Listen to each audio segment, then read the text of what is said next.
Hey y'all. Oh, wrong one. There we go. How's everyone doing today? Oh, I can tell you that I am tired. I slept like dirt. Not that I'm sure how dirt sleeps, but it is a phrase.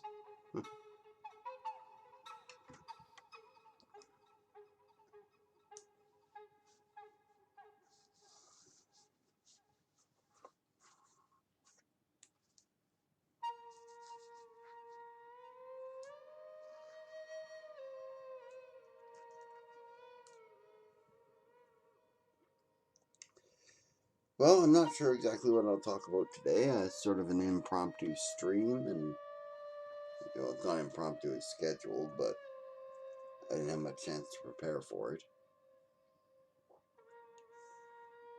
And so I guess I'll just hang out for a bit.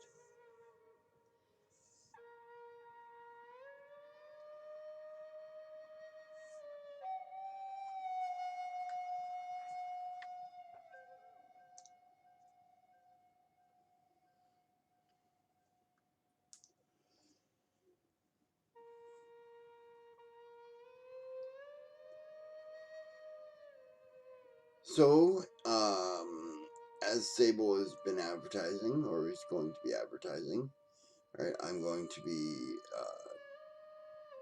going over World Anvil articles if people want to send them to me this stream.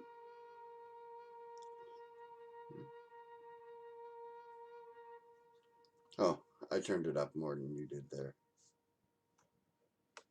Let me turn that down if that's too loud.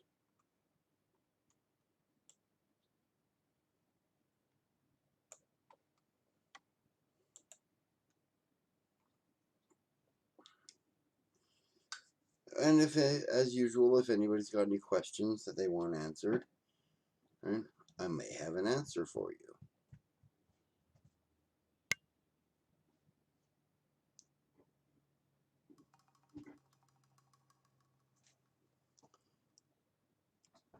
Music is fine? Okay.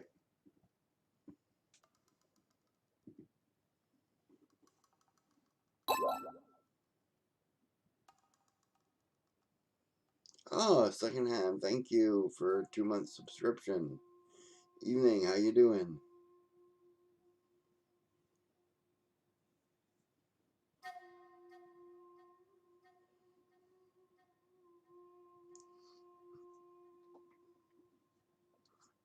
How are things east of the pond?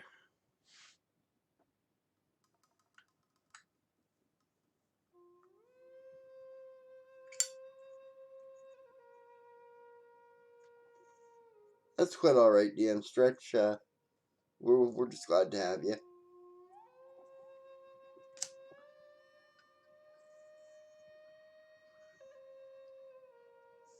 Oh, and thank you, World Anvil, for the host. So I guess I really got some pressure on me to do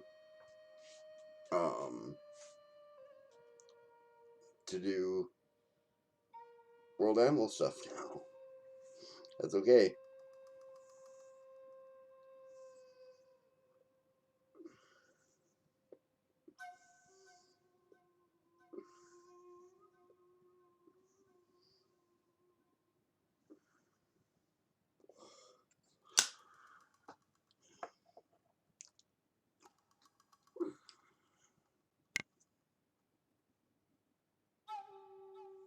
Okay, go drink there. Secondhand. Have a good night. Sable Aradia asks, how do you use sessions in World Anvil for our game? I don't even know because I've never done it. You always do it.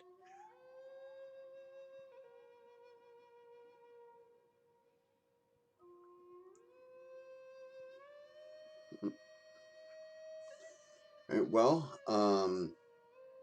to be honest with you, I know very little about it. Like, alright, I forgot to sign you out of World Anvil. World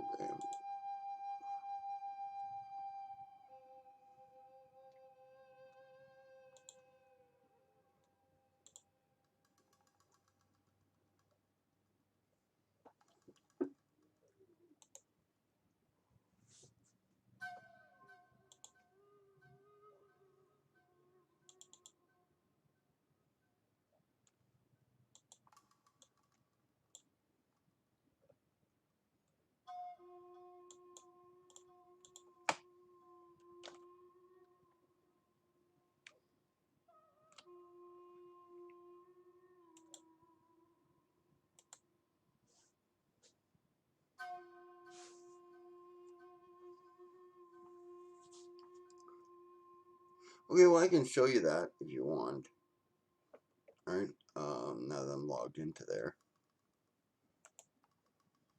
Okay. Make sure that's there. Oh, wrong one.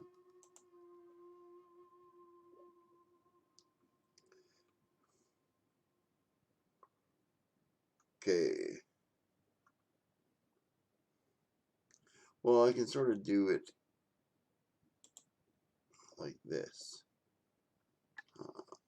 First, you go to your campaigns.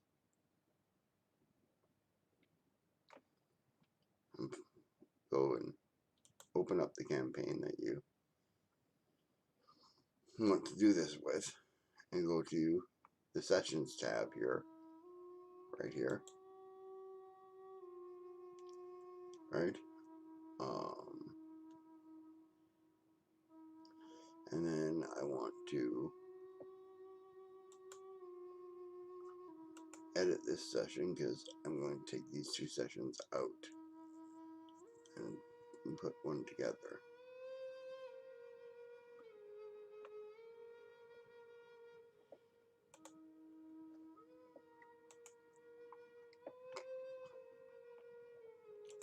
I have to delete a couple of sessions here because they didn't turn out the way I was supposed to.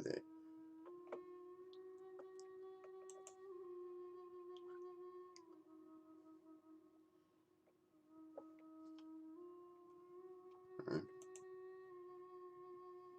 Which, I mean, this is pretty much, you know, everybody's seen this sort of screen before, so.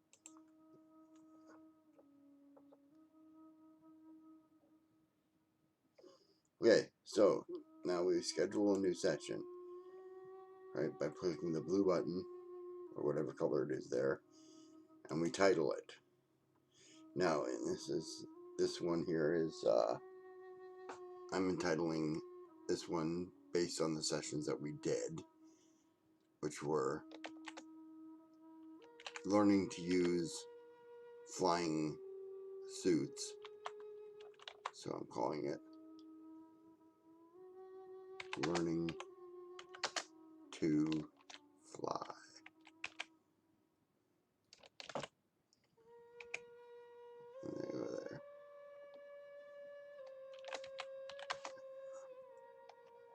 PCs.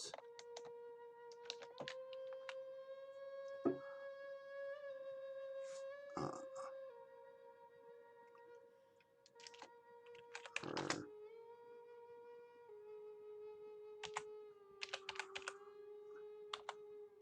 learning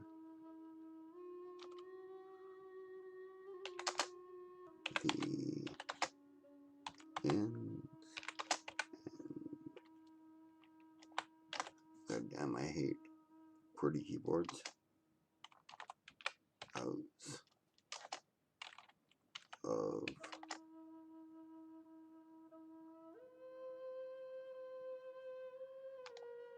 Gnomish and Exceller personal transport devices.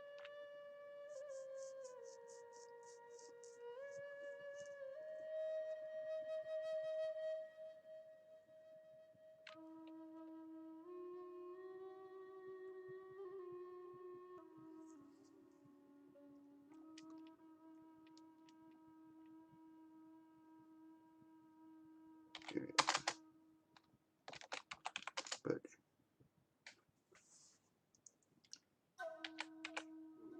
can they master them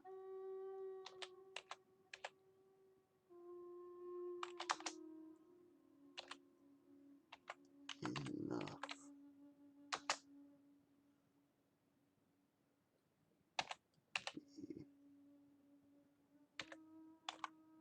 for the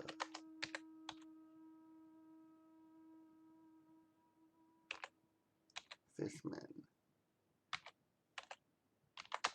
attack?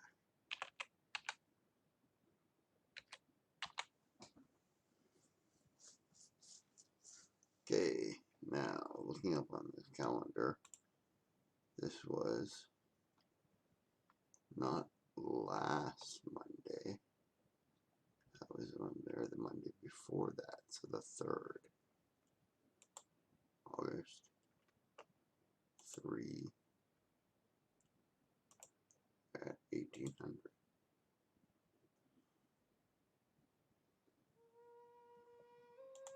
Then you select all the protagonists that are going to be in it.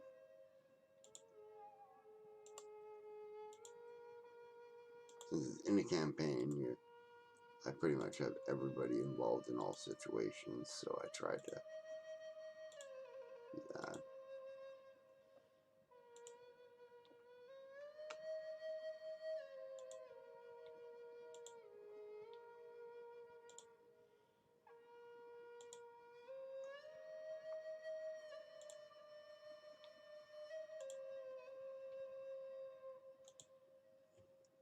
And since I storytelled this one, and the party is the crew of the Erin Righ's Pride. Additional details. I sometimes fill this in, I sometimes don't. Nope, neither of my plots applied here. And the session was 3 hours.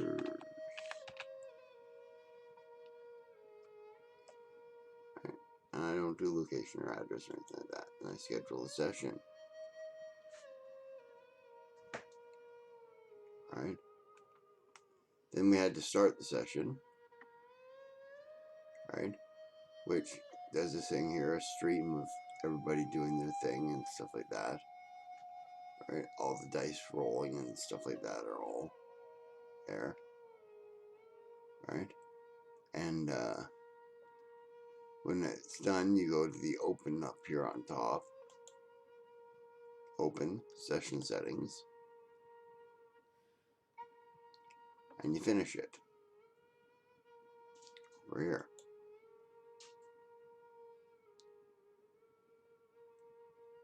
And then we have the session.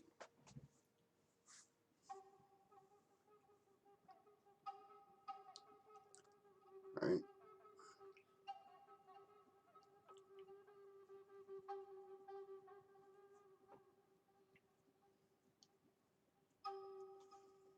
Right? And that's all I know about sessions, to be honest with you. Right? Okay.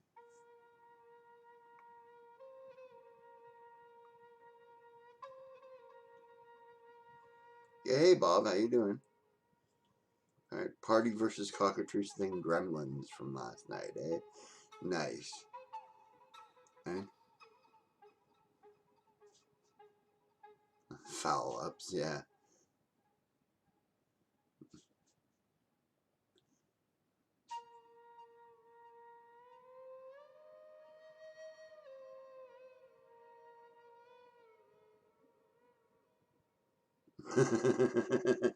Three rounds of combat in the dark. He says only threw a 5 with dark vision before they remembered they had a light source. That's what Dinosaur Bob says about his party that he's dealing with.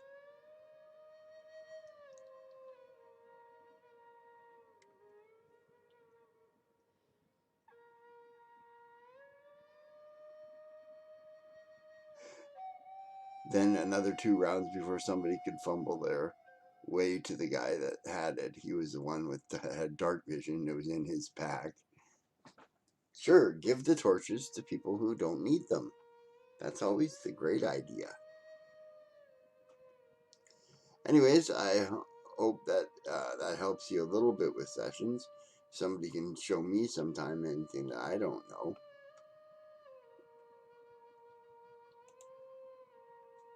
I keep getting the wrong downtime window.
Okay, so does anybody else have any more questions or want to see anything else about what I do with World Anvil, or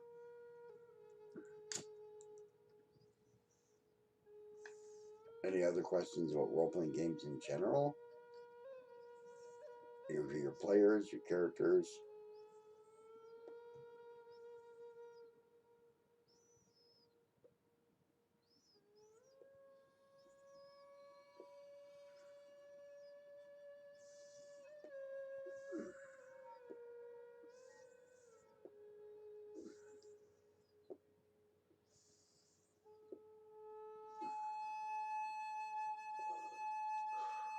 Oh yeah, I agree with you there, Dinosaur Bob. What is really funny is that all these guys have been playing for years. Two are pretty good DMs. They had no excuses. Yeah, I've been in that situation too a lot, right? With players doing stuff like that, where they are good DMs. They, it makes for fun.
Well, anyway, um, I'm not sure here what we're going to do or talk about. All right. Um,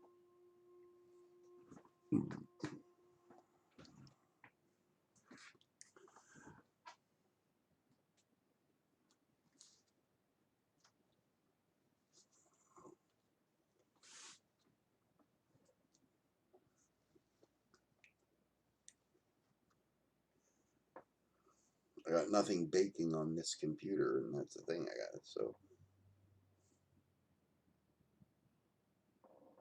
oh yeah, yeah, I have done neither. There's Sable. Sable says, "Why don't I continue working on stats for star crackings with nothing better to do, or have you done the stats for bug suits yet?" And yeah, I've done neither. All right, so thank you for the ideas there, Sable. I will do that in just a minute.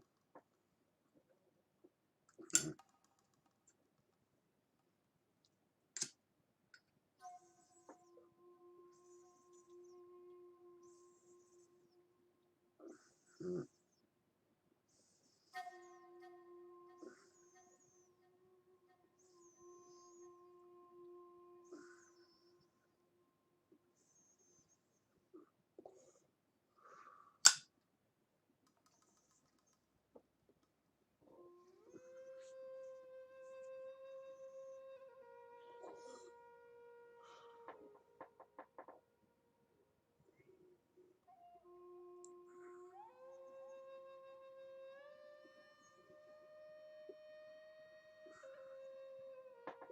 Okay, have to wait for nausea to pass.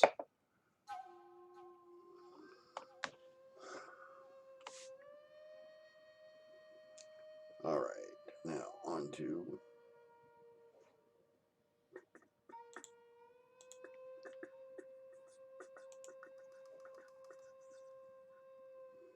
now we're gonna do what? World stat box. do some stat block for gifted bug suits. Now, what am I going to put this under? Armor? Probably.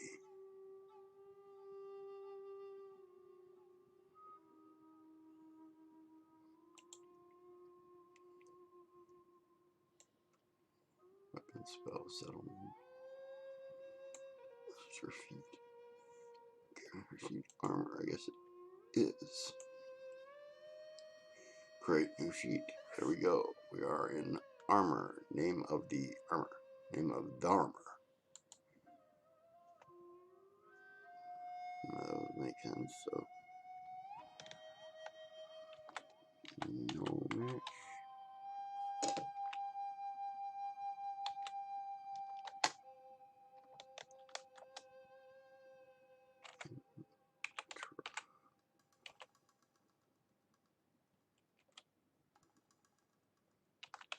Stellar.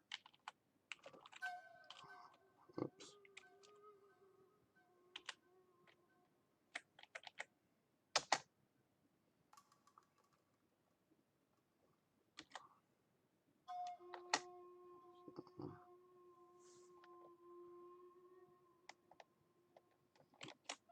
Person.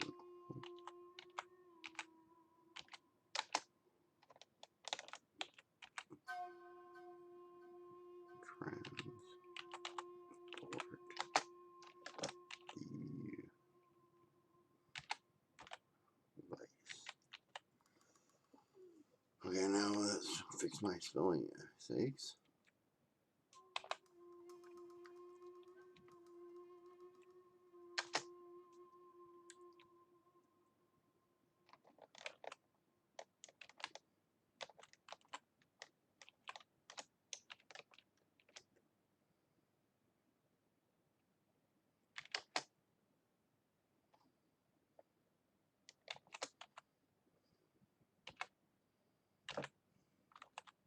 Bug suit.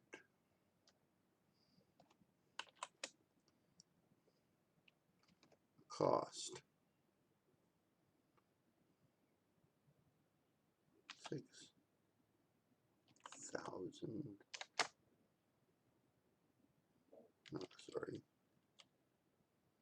Cost is 12,000 gold pieces. Bonus.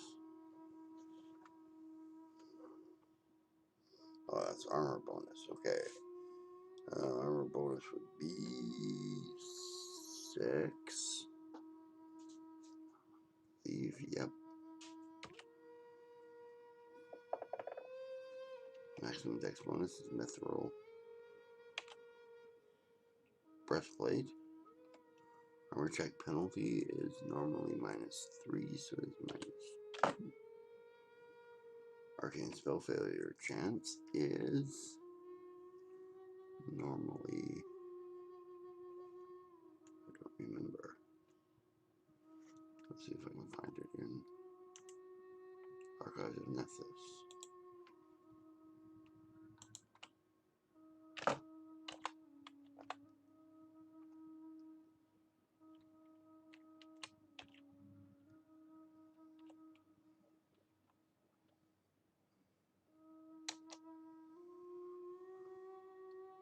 Archives of Nethys. There we go. Resources, equipment, armor, medium, breastplate. 6/3 -4 it normally is, so.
Mythos rare some metal like steel, just hard.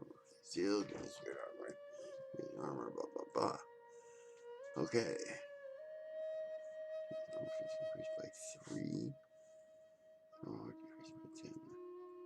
Increase half as much. Armor.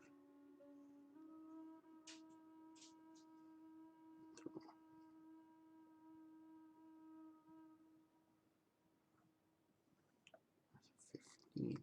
Okay, so there we go. Now, just to double check, because we got your mouse sucks, babe.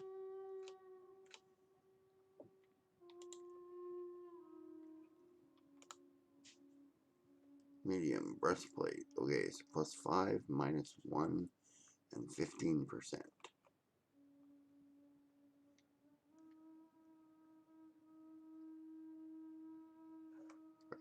Up here, the +5, -1.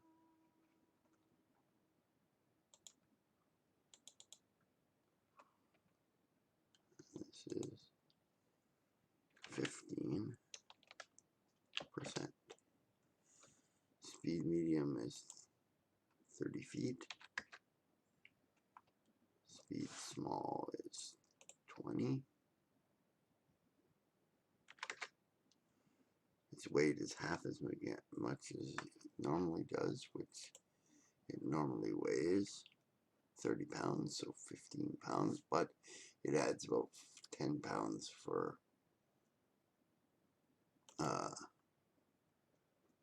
flight equipment.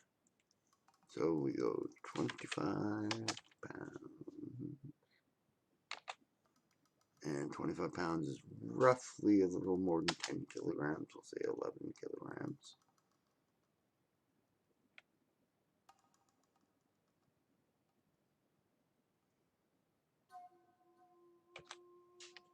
Maybe 12, let me think here. Nah, not quite 12. 11.5 kilograms. Source. I don't know what the source is. Oh, that's homebrew. Special.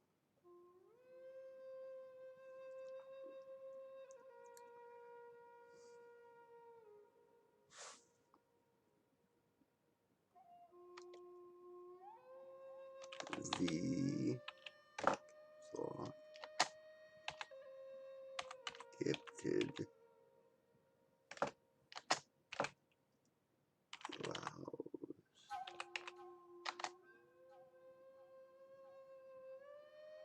flight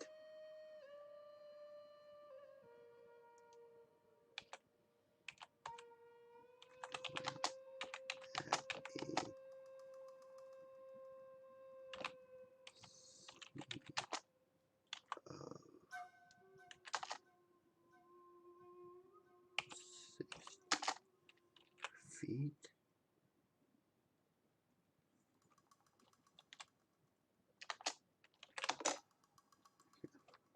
Okay. 10 hexes. 6 feet per hex.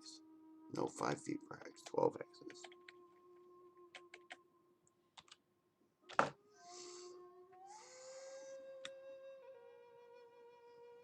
12 hexes.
what to tag this in. Okay, so I'll let Sable tag it. Hear that, babe? I'm letting you tag this because I don't know what to tag it. Okay, viewing the sheet. Alright, yeah, I have to save it first. Go back to the... Oh, man. Oh, wait, okay, I did save it. Okay, save changes.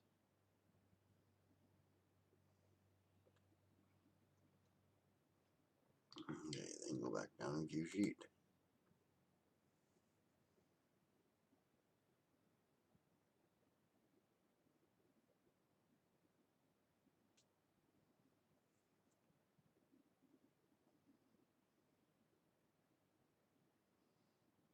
Yep,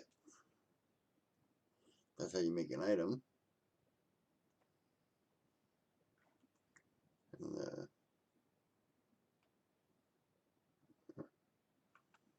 right. And then we want to make another item sheet for it in the world. Articles and categories.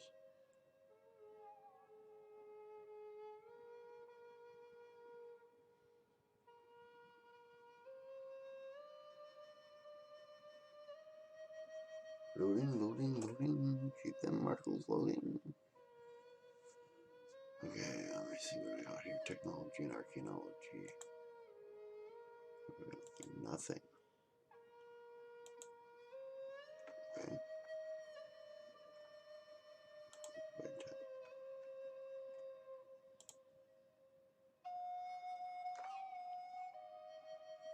Okay, I do have the no machine solar transport device. So we take this. We go to world ample. There's a shortage of world ample. There. And I go to stat blocks.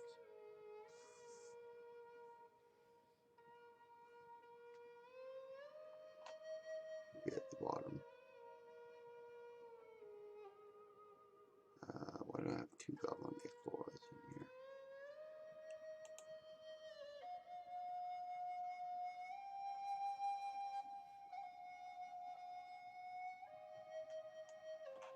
Okay.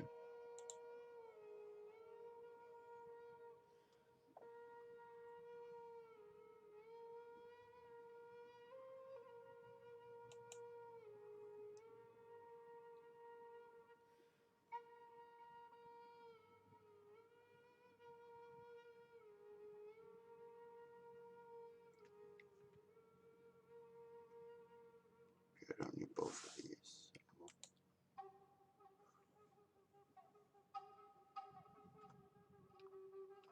For some reason I have two of them, so I'm going to delete one.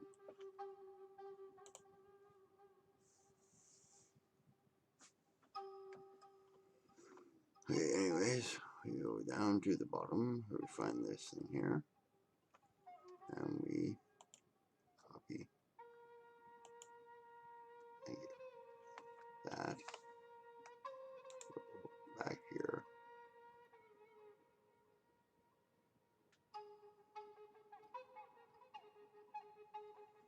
Edit this one.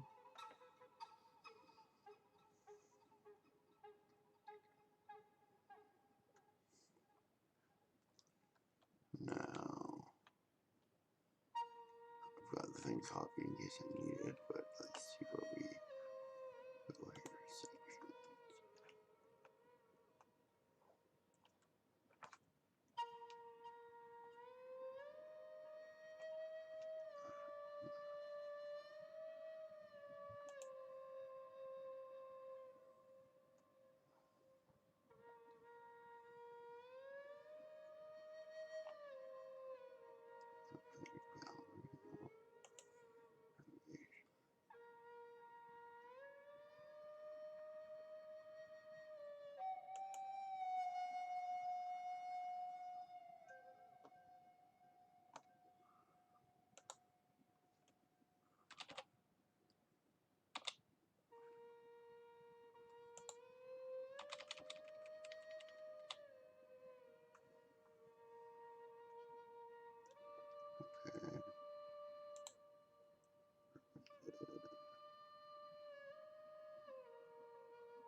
So put it under design and put it in, no, not there.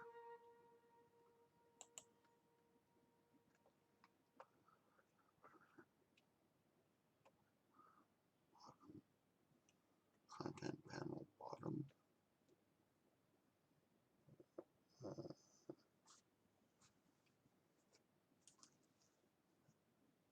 Let's put it in 2 places and see which one we like. Paste. Paste. So those are save changes. And view the article.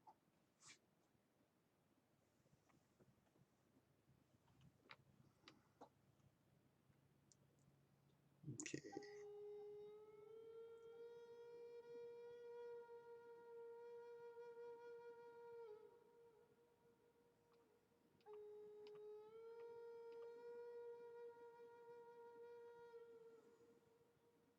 Oh, I got it at 45 pounds. Right.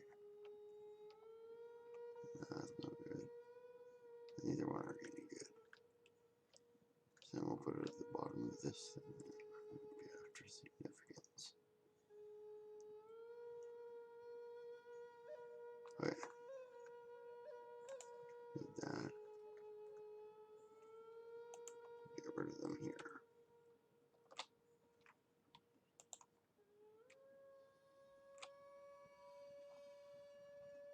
Content.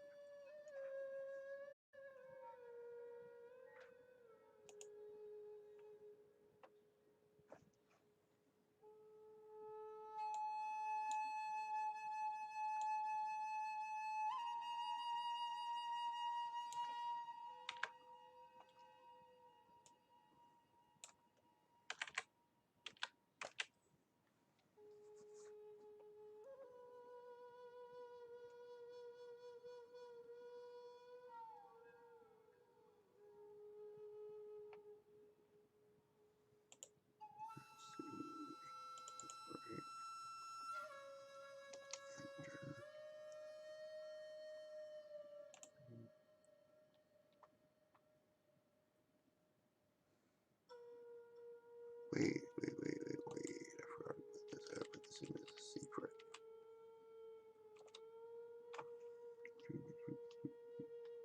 Secrets on this thing. Add secret.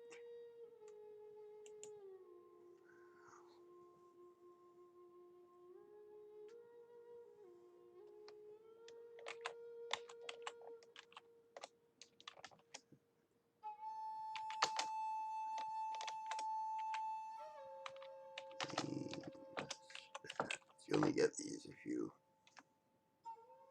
there. Content. My content is based. Subscribers group is Abel's. Brand new secret.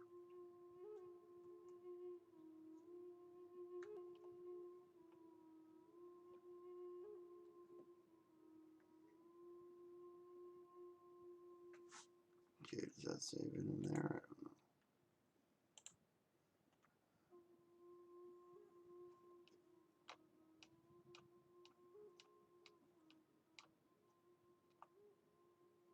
Nope, doesn't put it in there.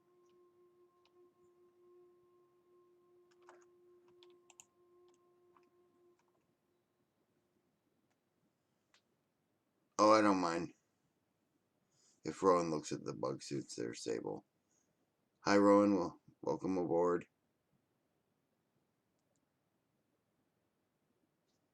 If I had to pick one favorite tabletop role-playing game system, which would it be and why?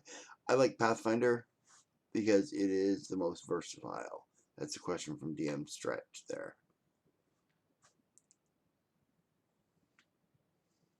Right? That's my current favorite. I haven't tried Pathfinder 2 yet, but I'm liking what I see of it.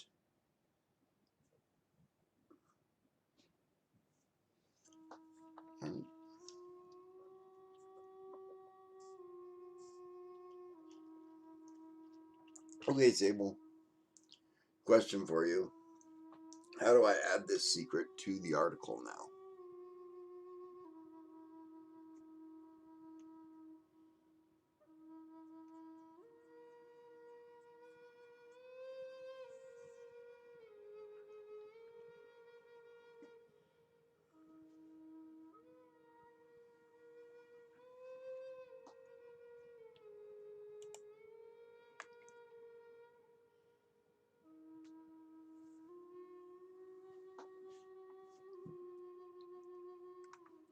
Okay.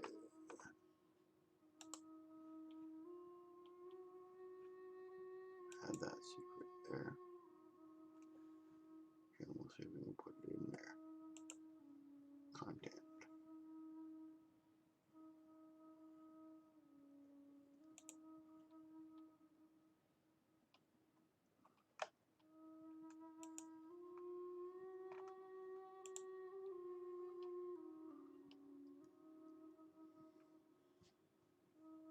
Okay.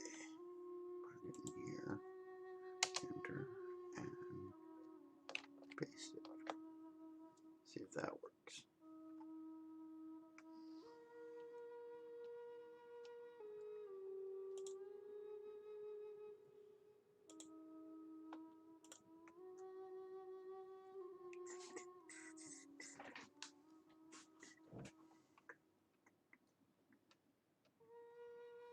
Yep. Okay.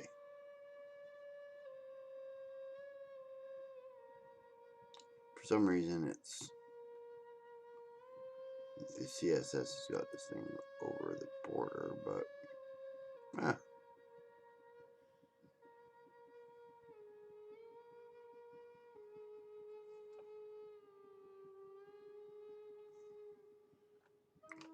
that brings me more down towards the bottom. This is a lot of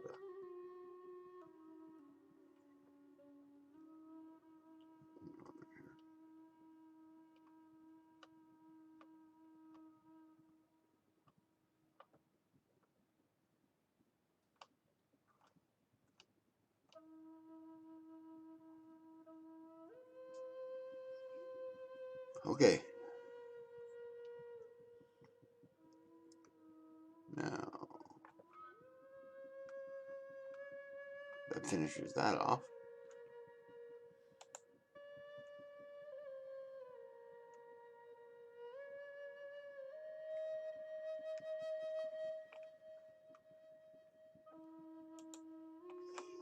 Yeah, I'm really with you, DM Stretch. I find it really infinitely customizable, right? I've tweaked it for uh, everything from, well, this one, Space Opera, to Weird West, right? I've had gunslingers running around with, revolvers and paladin-like abilities and stuff, right? Going right alongside a kobold cleric, right? You know,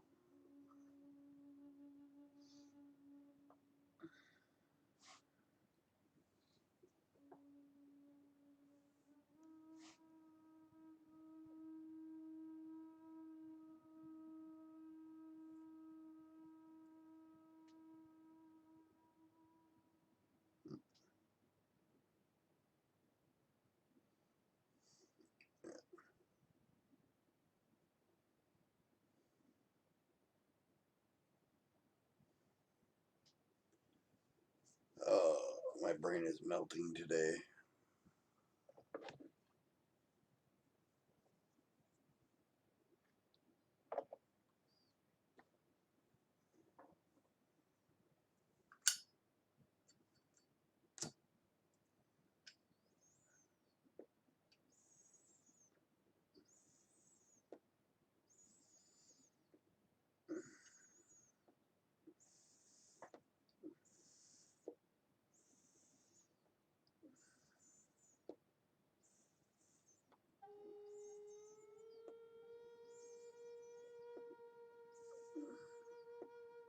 Mm-hmm. Mm-hmm.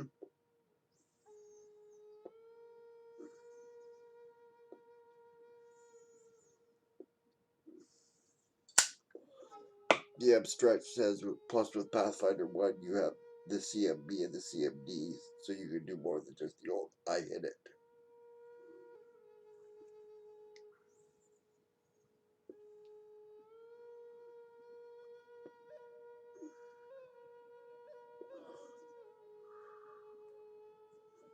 Yeah, and I'm totally in agreement with that. Yeah.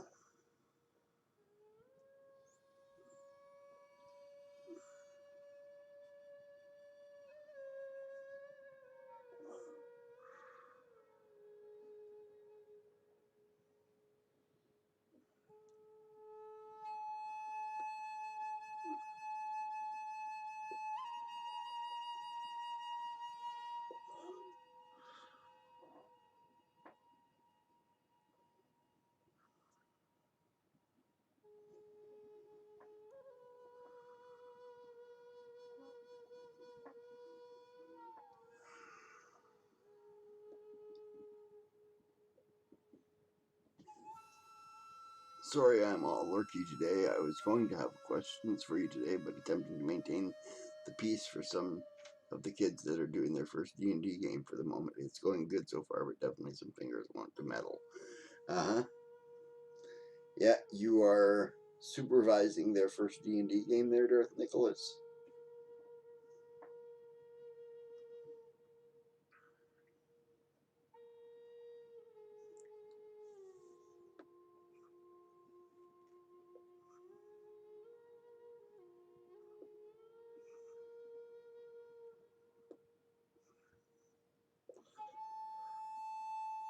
And I have to ask, how old are these little nose pickers anyways?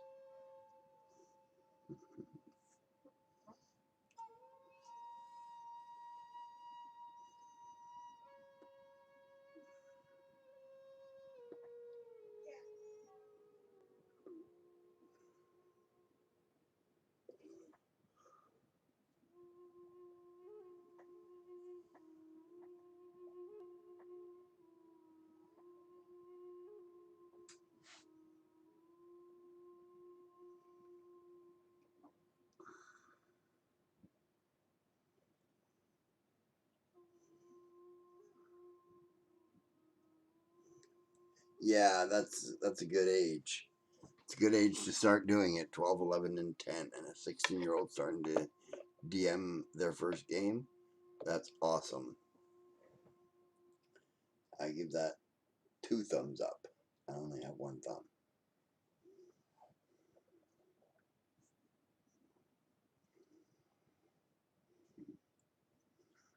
Is your 6-year-old old enough to play? I'm not saying that they're not. That's how old I was when I started. So, you know.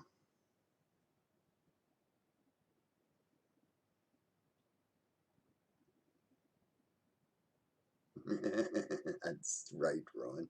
Rowan says, teach them to play D&D early and they will never have money for drugs or booze or time for partying because they will always be too busy gaming. Yeah, I never tried Euro Kids. I wanted to. Yeah, Darth Nicholas has 7 kids, yes.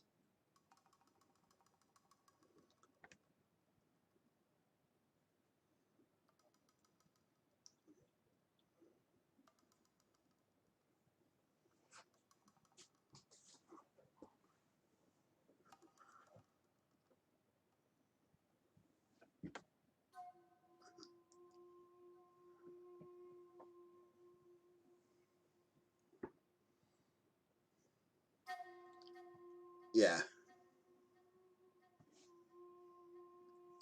Hey, what can we say? Darth likes his kids.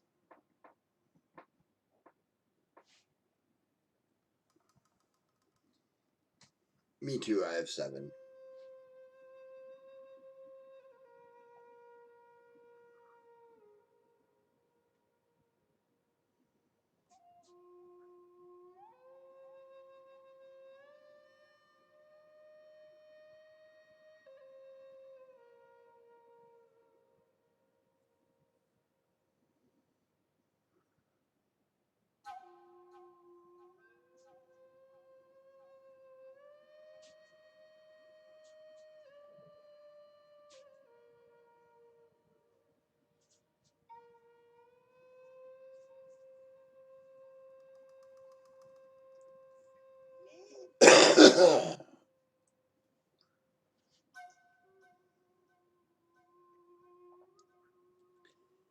Yeah.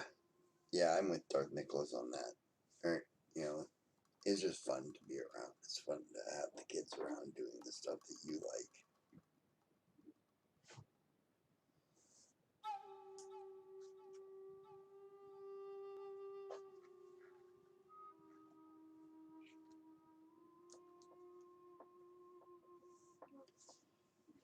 Oh.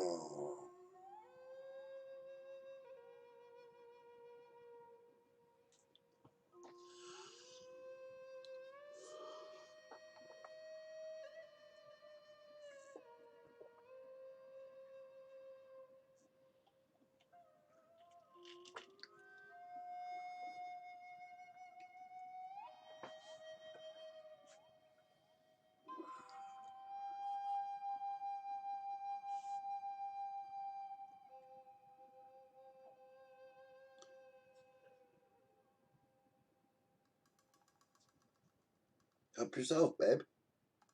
Not that I dislike smoked oysters, but I don't go seeking them out, so if you're eating all the smoked oysters, more power to you. I think Steve will be a little upset, though.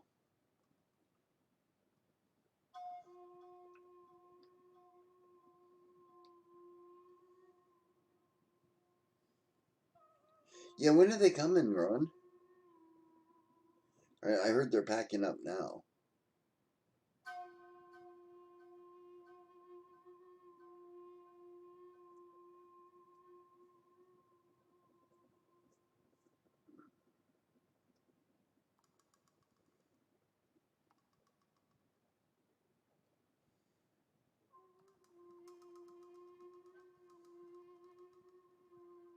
End of the month, looking like 27th to 28th. Okay, that's pretty cool.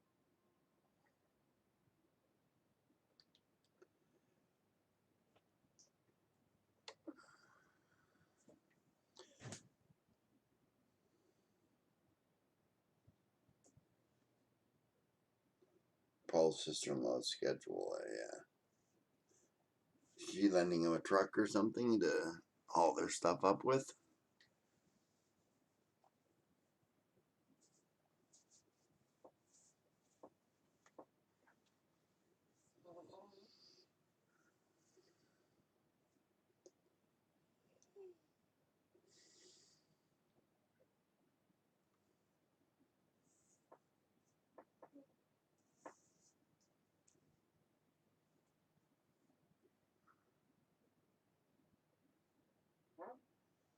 Oh, nice.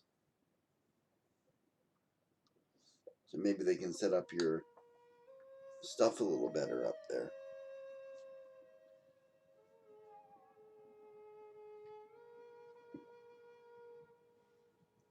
Yeah, maybe you can get a cell phone booster up there or something for you.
Yeah, I hear you.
Okay guys, I'll be back in 5 minutes. I have to take a short break to smoke some pot.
Okay, back with you.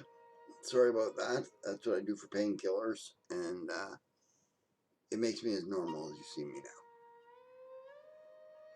Hope nobody's offended.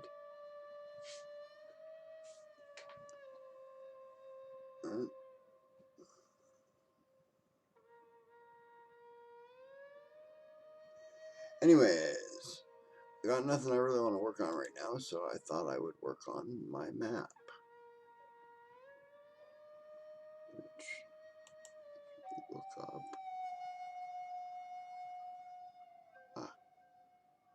Wrong thing.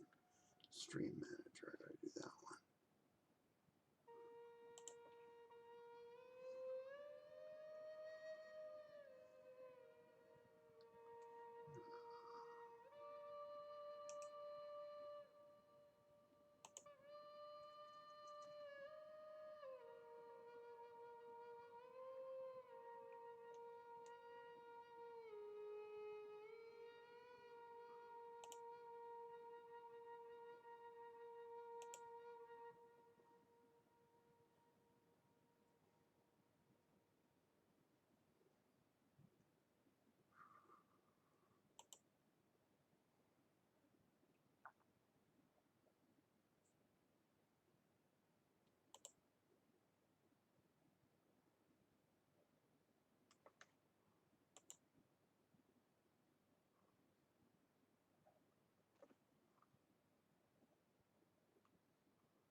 I have no idea how to change this bloody thing.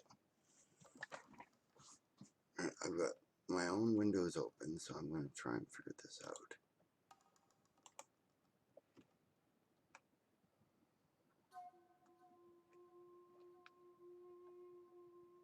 Where's she got Stream Manager running? Where she doesn't. Oh, she's got Stream Manager running on her computer.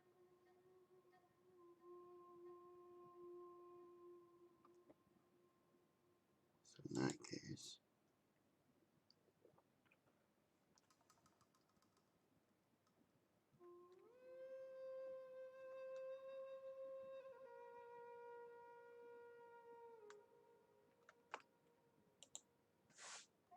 okay, I'll do it the hard way. Never mind.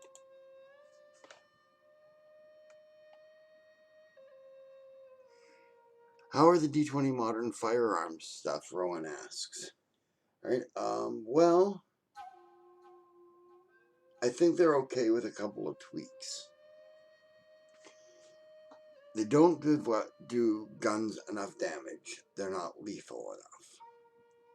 I know everyone says that, but before you get on my case about it, a D6 does not kill the average person and or incapacitate them and make them unable to continue. All right. But in general, a D8 does. So I just up the gun levels of damage by one die type. Right? And that makes them seem right to me. Remembering, of course, that guns, modern firearms, resolve all attacks as touch attacks. Armor does not apply unless it has the ballistic quality. If it has the ballistic quality, it applies fully. Right? Yeah. Aside from that, they're okay.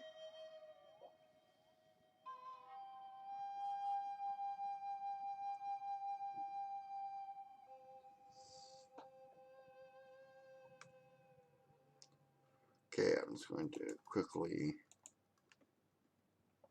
transfer my files over to this bloody window.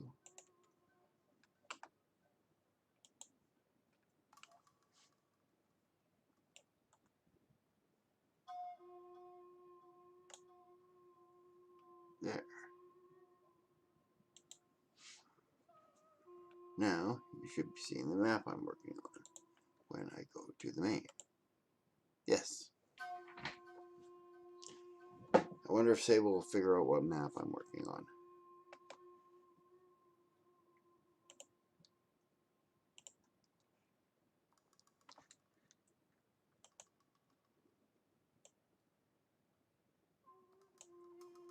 Okay. Now we need, what is that?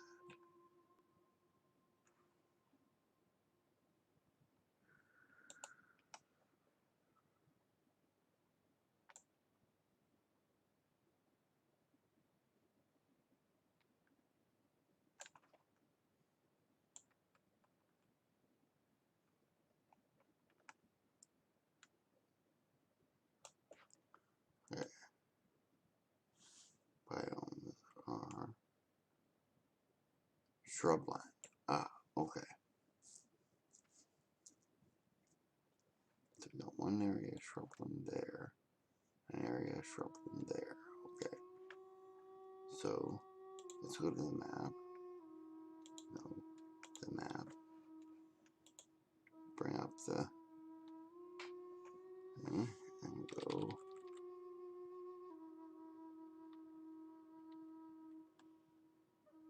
Try shrub.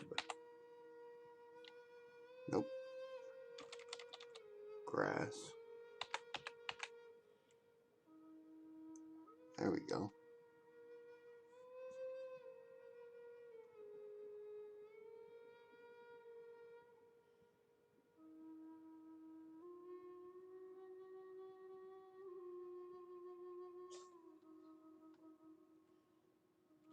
So we got savanna. Nope. Okay, so we're going to use grass for both of them. Savanna and scrubland. We're going to use grass 3 and grass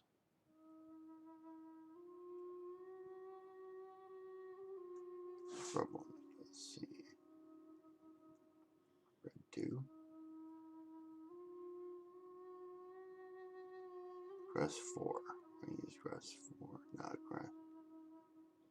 Grass mixed for the scrubland. So we bring the brush size down.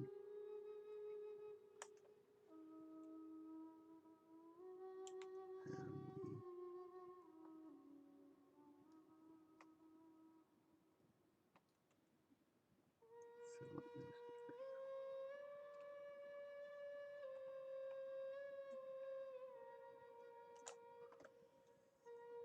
And we fill in this area.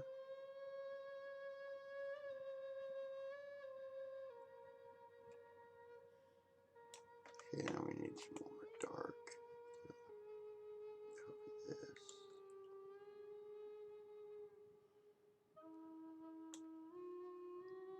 Okay, and more ice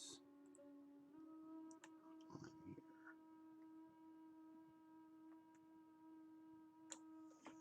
Okay, now we open the catalog. And we're going to use grass for the shrubland. For the savanna.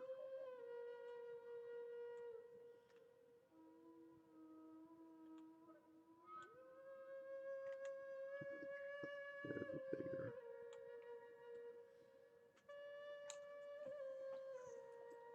Okay.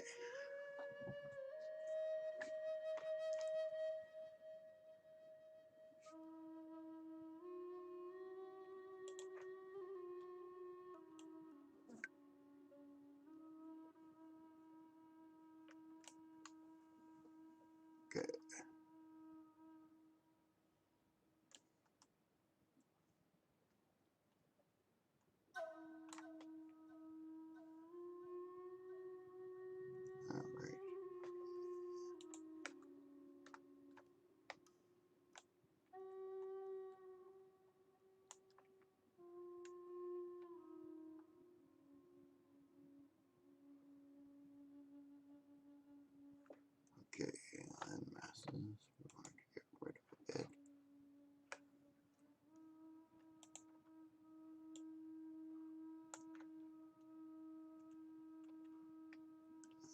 zoom in on this area.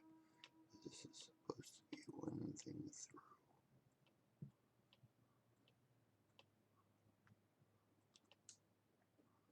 There we go.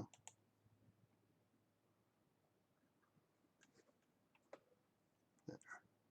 That one.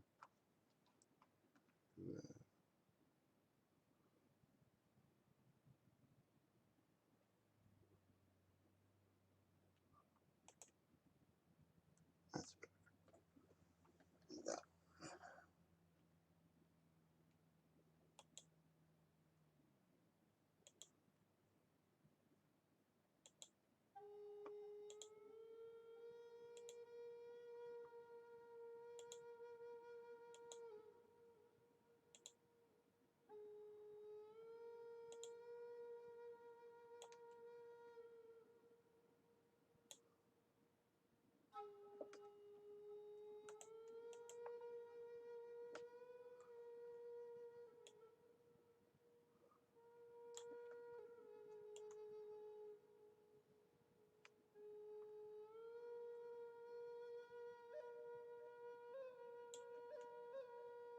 There we go.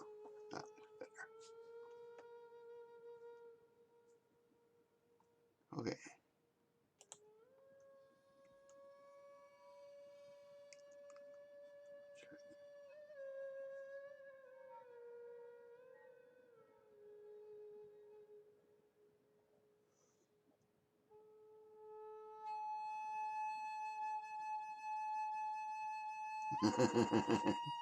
Got no AC in the UK there? The end stretch?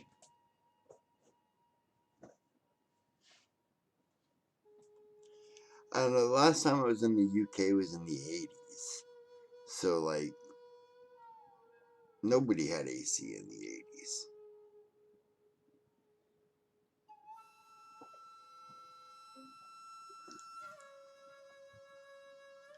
Can't buy wall shakers or anything like that? You know, the ones you stick in your window and...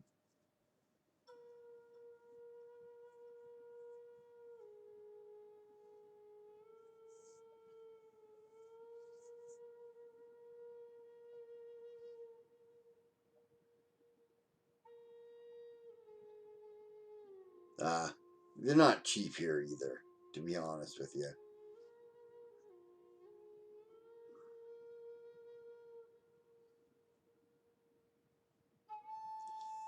Yeah, it is the big hazard of living on an island. If you don't produce it, you have to import it to an island. Right? Now, people never think of that when they think,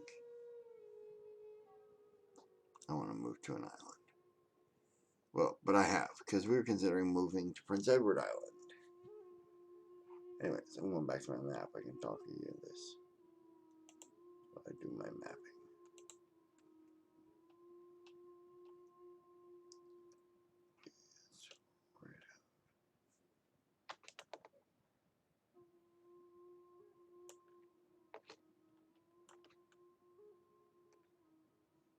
I don't think that's contrasting enough. I'm going to contrast that color better for this region.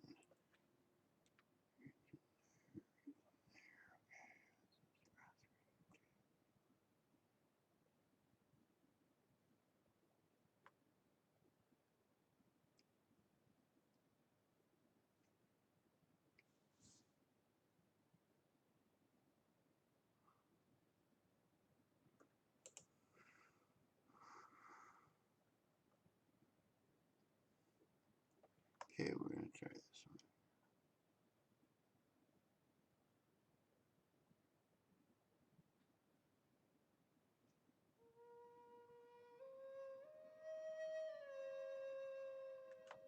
Try grass yellow.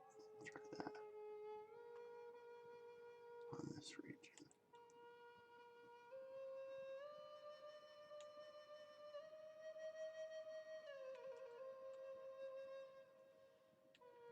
Oh yeah, that's much better. Wait, now we want it snow.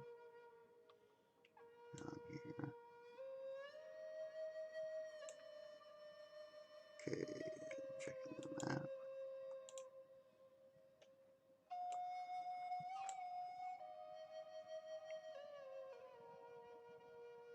Oh, let's cover that whole region. Except for this blue. This white down there.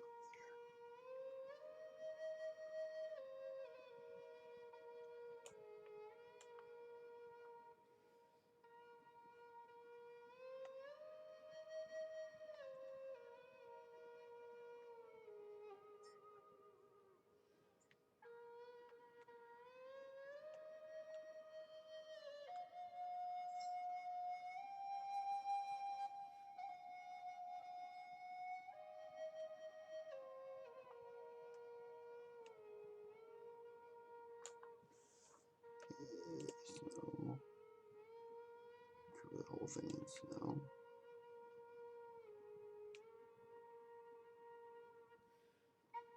Environmental 30. Let's go up some.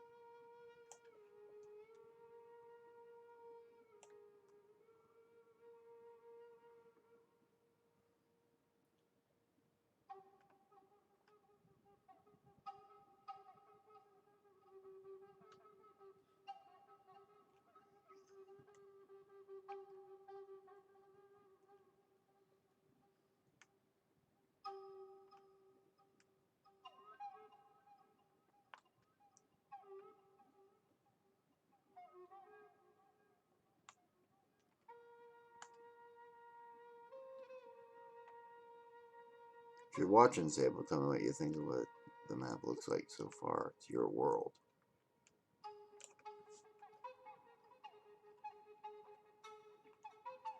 Okay, I need to open the catalog because we need ice, ice, baby.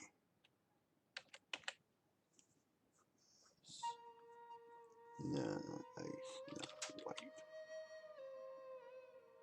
Try white. Planned white 1, 2.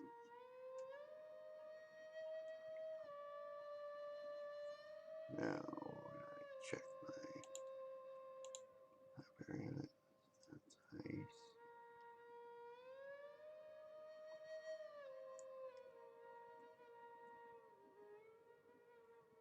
That's ice.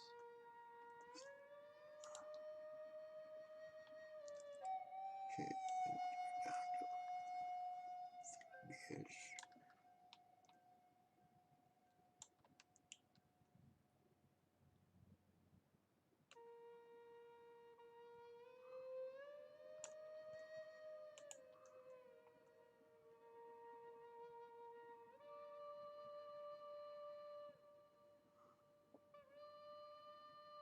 Let's put some more land mass in there. Yeah, I think I will.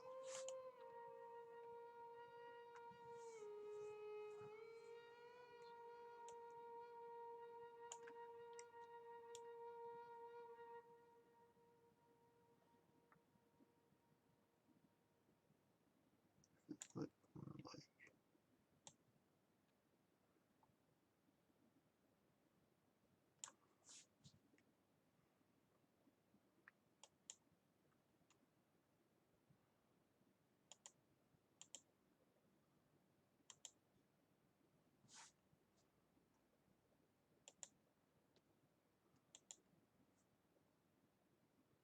okay, more like it.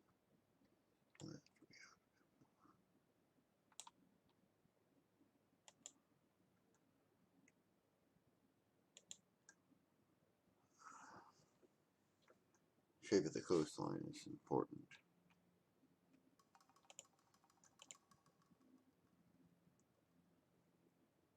Ah, okay, long again. Okay.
Right.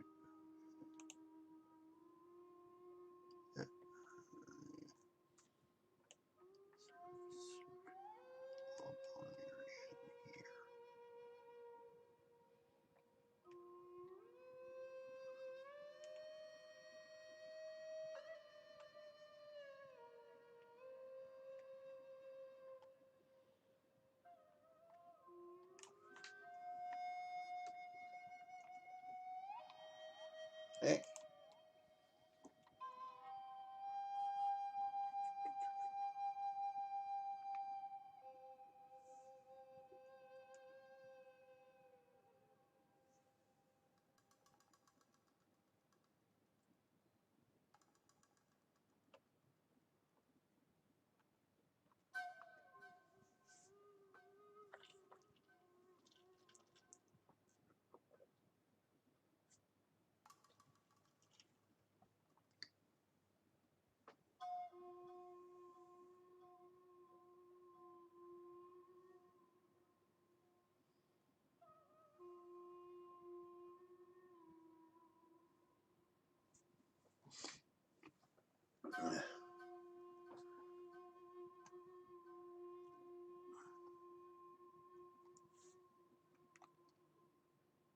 Well, Sable's not in the chat, I guess.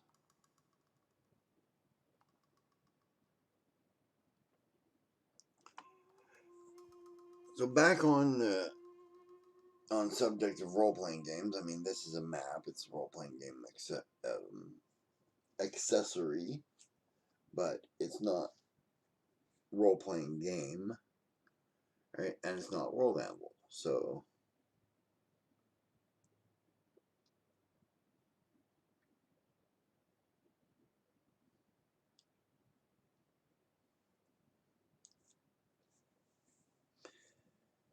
is there anybody who has some questions or articles they want me to look at, or an item they made in World Anvil they want me to take a look at, or they made for a role-playing game?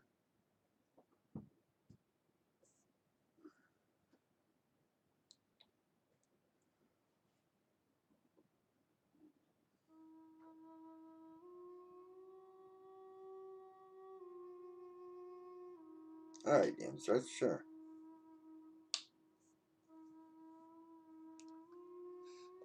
You can showcase something of yours.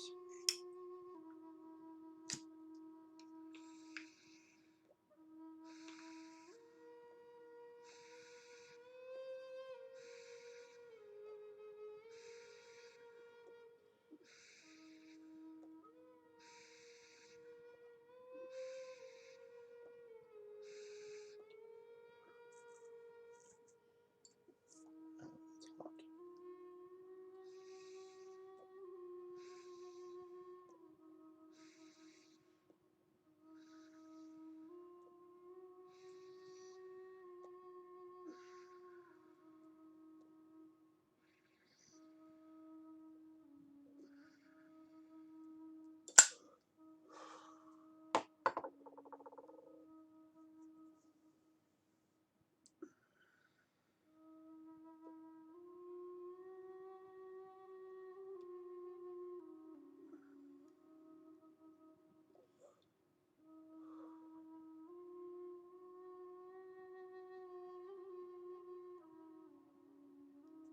Nope, you have not showed me your flying ship car idea.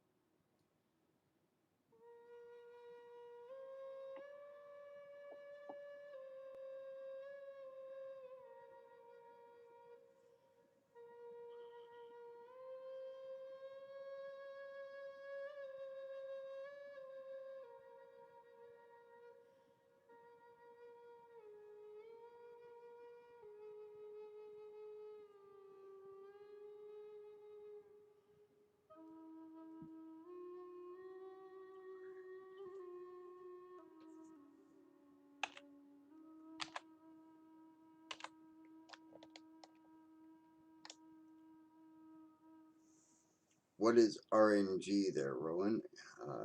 You said you modified a game, a race that your ex came up with, right? Ditched a bunch of crap from it, and all the RNG. What is that?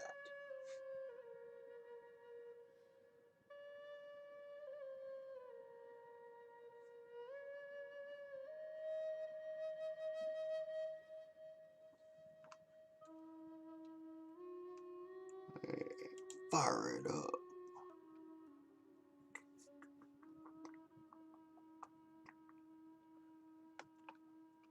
Sky Sprinter. Okay. First, I'm going to save this because I made 53 changes to the map.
It's a very classic beginner DM mistake. There's two really that beginner DMs make that Allison has not gotten over yet, which is fine. She will.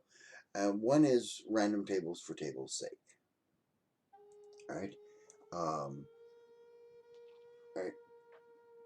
I did it myself with one of my first game worlds that I ever created. All right. Tables to determine things like your mutation level based on the fact that it was a post-apocalyptic world and stuff like that, right? You know, but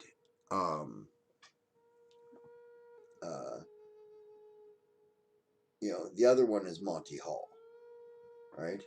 Which she also has a problem with still, and that's giving away way too much stuff to the players.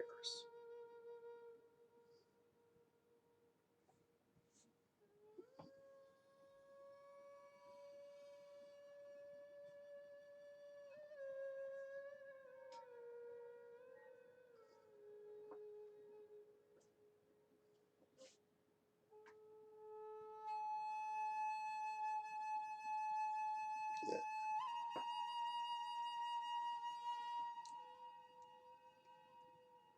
But anyways, we're gonna go on and look at DM Stretch's article. Okay. Sky Sprinter. Need to get anywhere around here? Get a sprinter. Hey, it's faster than walking, pal. Overview. The Sky Sprinters, otherwise just known as sprinters, look like a strange crossover between a rowboat and a cart. They are used as transportation to taxi people around the various districts of Ravnica. The idea originated in Eberron, where larger ones, the size of a ship, are used. This was seen by the Living Guild Pact, the planewalker Jace Belleron. He brought back the concept and called a meeting with some of the top people of the 10 guilds. Izzet especially. He wanted a faster, more reliable way for people to move around the sprawling urban mass that was Ravnica. Many prototypes were designed, and finally the Sky Sprinter was produced. These sprinters work by way of binding two elementals inside specially constructed chambers. One is an air elemental to keep the thing in the air, and the other is a fire elemental. The latter one provides the thrust needed to propel it around, while special mechanisms direct that force to get it moving in the required direction. Okay? Construction. Constructed from a wooden framework and wooden interior decking and seating. The rest of the body is made from a special steel that doesn't corrode or get damaged by the energy radiating from the elementals, especially the fire one. Misium is used in the more vulnerable areas like the engines, as this can tolerate the heat produced and prevents damage to the rest of the structure. However,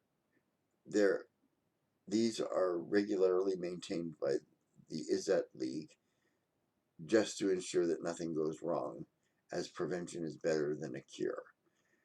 The ring underneath where the elemental is bound is made up of specially toughened glass that is highly durable and resistant to damage and high pressure contained within as the creature inside spins at high velocity to produce the lift required. The ring is held in place by brackets also made of misium. Cool. Right. With space for 4 or 5 passengers of average size, Loxodons and Monitars excluded, plus the pilot, the Sky Sprinter is perhaps the most convenient way of getting around the city for those who want to spend the coin. Why walk or travel by cart, etc. on the ground level when you can fly? Since its inception 30 years prior, this method of travel has been increasingly popular as travel time to the other districts has been dramatically decreased. Controls have now had to be put in place to regulate the traffic in the skies due to its popularity, as well as the rocks and other manner of things flying around, to ensure the safety of everyone involved. Nice.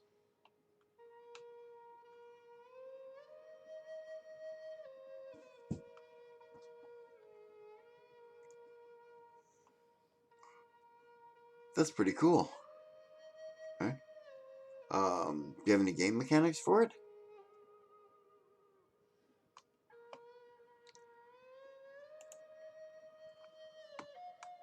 Hey, Bob.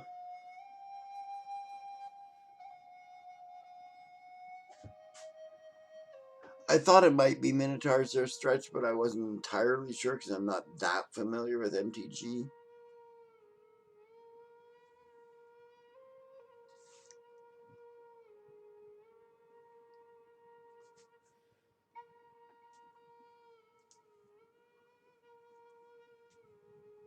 There should be. Rowan's right. Rowan says, is there a Free the Elementals group who thinks they are inhuman slavers? Alright? Inhumane slavers. There should be. I mean, like, people don't realize it, but when Julius Caesar was conquering Gaul, there were people with picket signs in the streets of Rome protesting the war.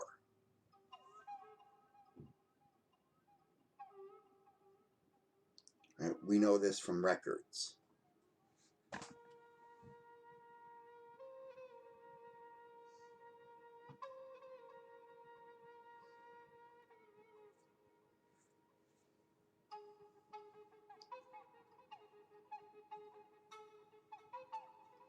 Yeah, I hear you. There's Stretch. He says, cheers. I may create some, but it's more for role play, just like hiring a horse and cart. Yeah, yeah. You don't need game stats really for them unless you plan to do a fight in one or something.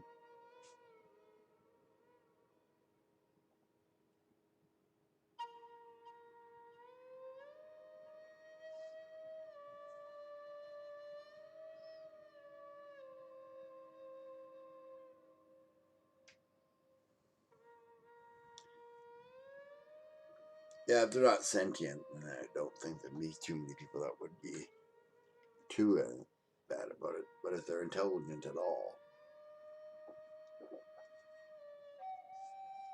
more intelligent than an insect. Right.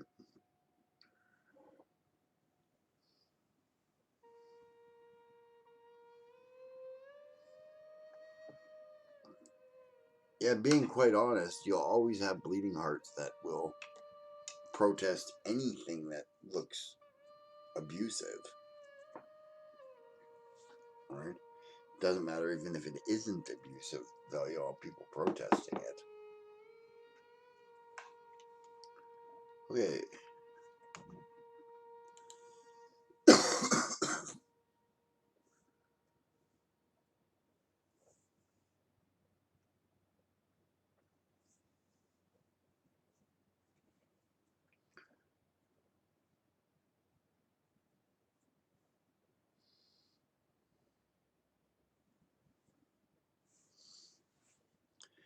Yeah, so thanks for the article there, Stretch. That's really cool. Right? I'm curious to know how fast they actually go.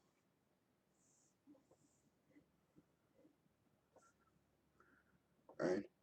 And have you taken into account logistics in your world created by the fact that people can move quicker?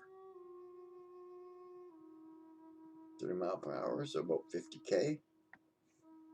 Yeah, that's pretty quick.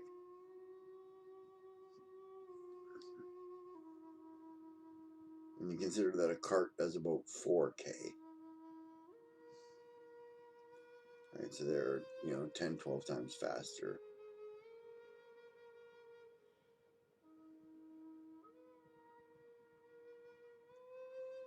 Yep. Right. Rowan is right there. There were and still are to this day groups that are against things like beasts of burden usage, even like horses and elephants. Yep. Oh yeah, and there have been since we started domesticating the fuckers.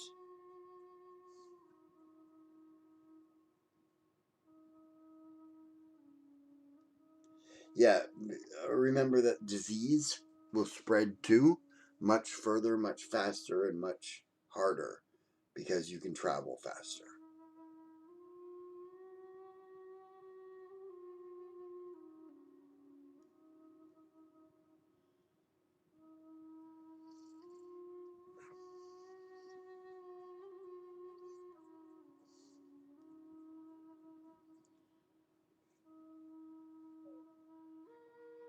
The big thing that I had with Eberron was the lightning rail itself, right?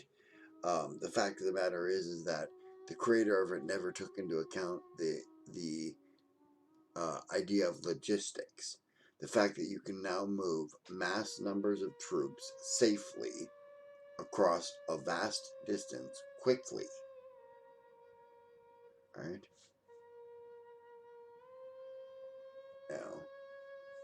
Yeah, you're doing kind of main plot with the guys trying to create the zombie army. Yeah, I remember you were saying that. Right. Yeah, that's why I pointed it out. Disease travels much faster when you can travel quicker. Right? And it's exponential too. You should know that. If all you can do is walk, disease will rarely leave a city, like a small town or village. Right? If you can ride a horse, it'll go to the next area. Right? If you can ride in a cart, you'll get it in the countryside. Right? And if you could drive a car, you'll get it in England. Right? Because you can travel faster than you can get sick. Right? So you can be contagious and traveling and not realize it till you've already infected 40 people. Right? And they are traveling quick, and they are traveling quick, and hence what happened with the pandemic. Yeah, exactly. Right? It's very topical to consider that if we didn't have world travel, we wouldn't have this problem. If it was like the 1930s where you could get around the world, but it took you fucking days, right? And nobody did it very much, right? This pandemic would have never traveled. It would have been stuck in Wuhan, right? And we'd have lost a lot of people in Wuhan. But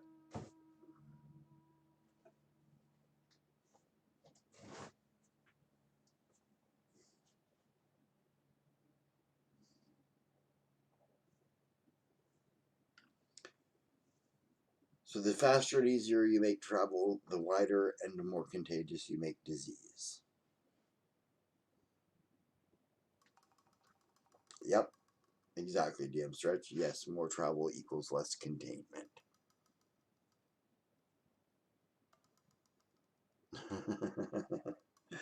Rowan says, damn it, Skycrap, go away. I really want to watch Erin's stream today. Was that a spell? Damn it, Skycrap, go away. I really want to watch Erin's stream today.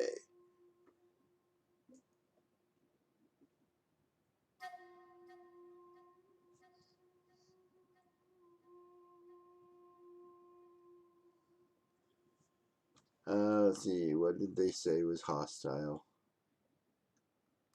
What?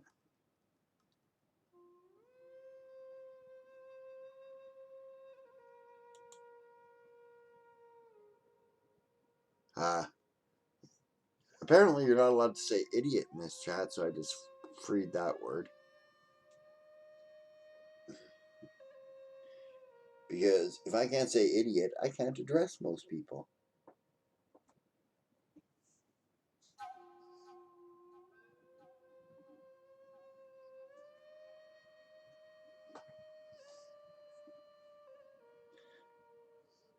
You know, it's when I forget your name. It's like, you idiot, yeah, come here.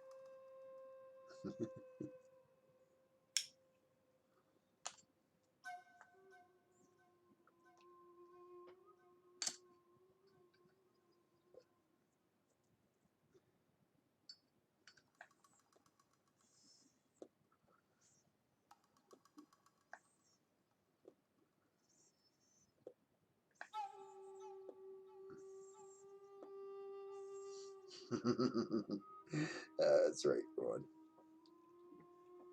I need to reload.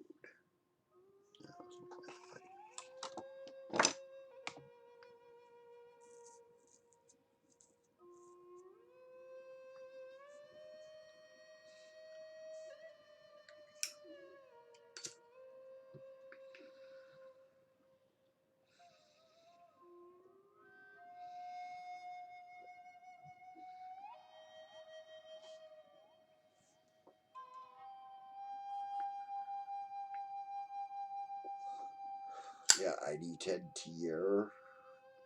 Yeah, Pebcap. Pebcac.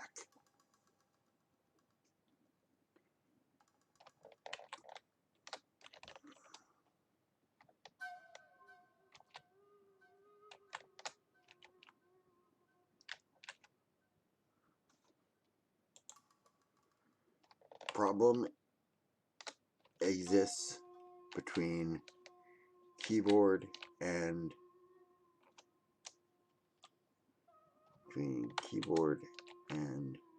chair. Problem exists between keyboard and chair. Pebcac error.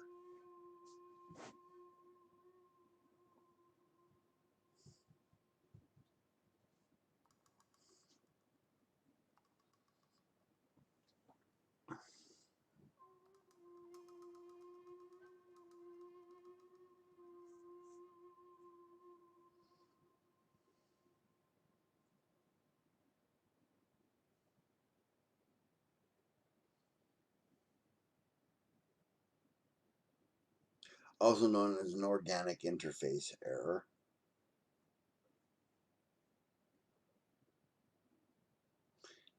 We had an error with the organic interface.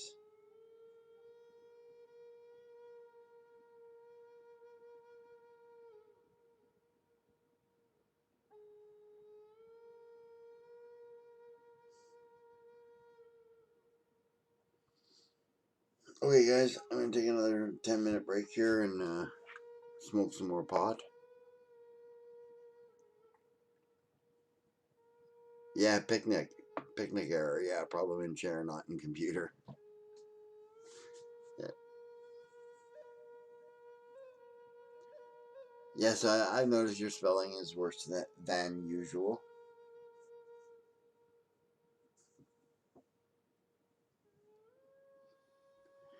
Okay, I'll be back in about 10 minutes, guys.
Sorry, Stretch, that was me that was asking that question. I know where Norfolk is. Alright. What I don't know is, do you have a bus service there? Like a city bus service?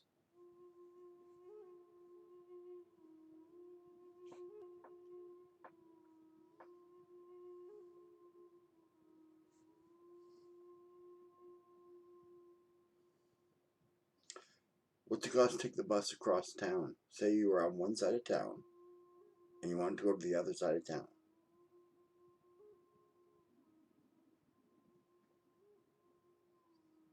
What's it cost to take the bus? Compare it to what it costs to take a taxi. See, where I live, we have a bus service. To go across town would cost you $2.50. Right? In a cab, to go across town will cost you about $25. Right? So it's about 10 times more expensive to take a cab than it is to take the bus to do any trip that's more than a couple of blocks. Right?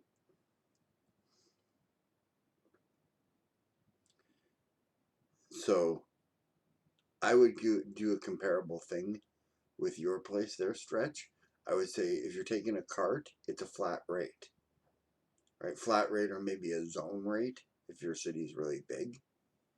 Right? In other words, each zone you have to pay $1 or one gold piece or whatever it is that you pay. Right? And if you take a sky speeder or skimmer, or whatever is skimmer, I think they were called. Right? Then they're going to charge you by, just like a taxi, not only distance but time. Right? See, I was a taxi driver, so I do know how that works. And basically, in a taxi, it works like this: every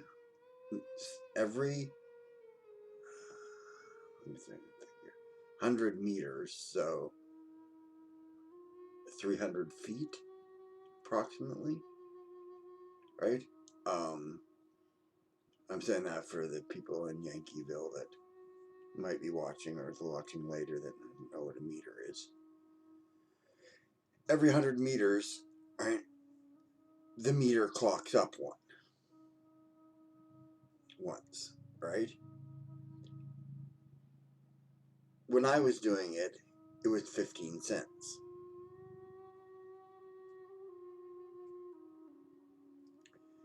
Right? So if you had a drive, plus you have a starting rate, right? So if you have a drive of 1 kilometer, right, it's going to do it 10 times. That's $1.50 plus the starting rate. Right? So a kilometer would cost you about $4.50. Right? It still only costs $2.50 to take the bus. Right? Whereas the other thing is, for every 10 seconds that you're stopped, it clocks up one. Right? So if you're stopped at a light for 30 seconds, that's 3 ticks up. Right? That's 45 cents. Right? So trust me when I tell you that when cabbies take you on ways that have more lights, they want you to be paying them. And they'll only do it in a fairly long trip. Right? In a short trip, it makes more sense to get you out of the car and get somebody else into it because of the starting rate. But in a long trip, it makes sense to make that trip take as long as possible and go as far as possible. Right? So, I was never like that, by the way. I have to say, I'm way too honest for my own good, right? When I was driving cab, I would always take the back streets that were faster to go, right? Because there were no lights on them and stuff like that. Always go up Pleasant Valley because it's got roundabouts you don't stop on, right? You know, stuff like that, right?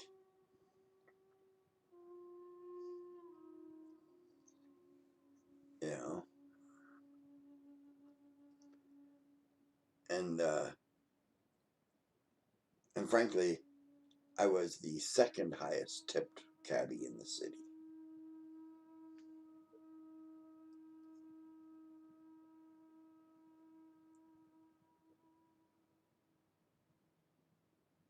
Yeah,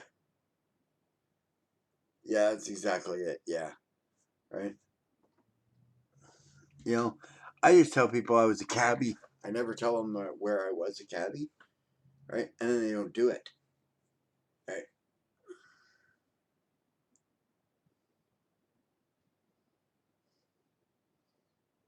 Okay, right. Yeah. So in your world, there, DM Stretch, it's 5th edition, isn't it?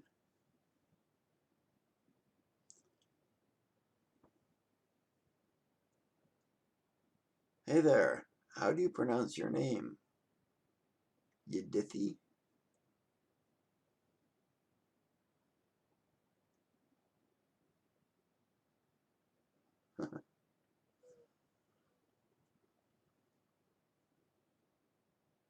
Oh, Edith. Okay.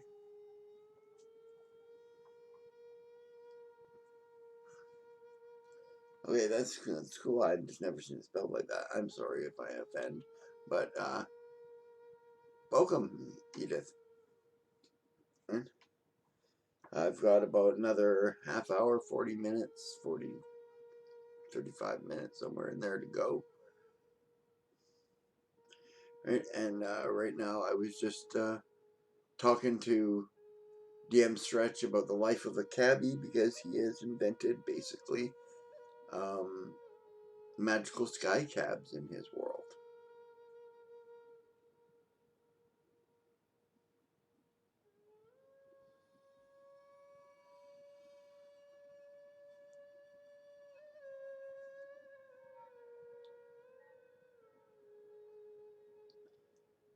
Pronounce that right there. Right there. Yeah, because you've told me, because you've seen me do it. I always get Erin Righ. I've got Erin Righ a couple of times. Right, so what can I say about weird spelling names?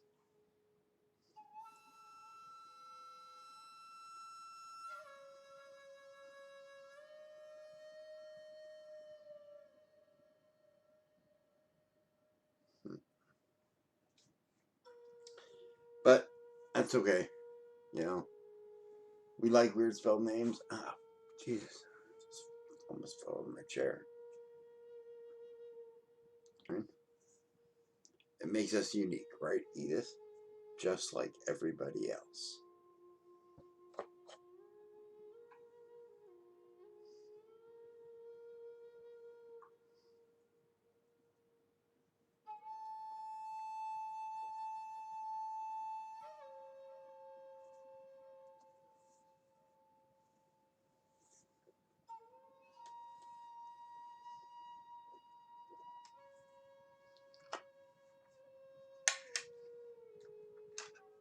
Is that your name then, Edith Indigo?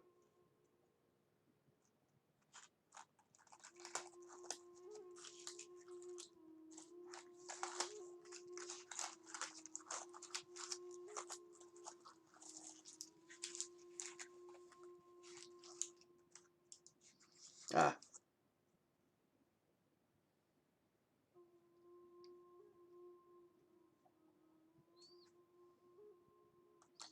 Yeah, and her sister's name is Inga, spelled Ynga. Her twin sister.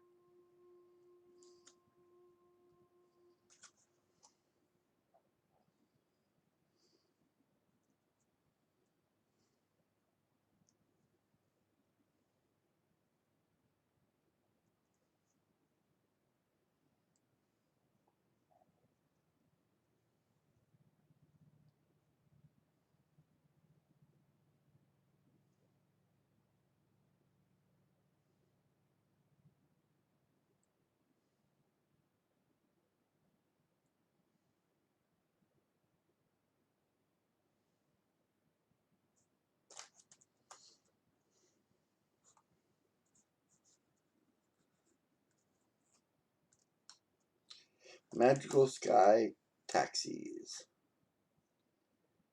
Cabbies, hacks.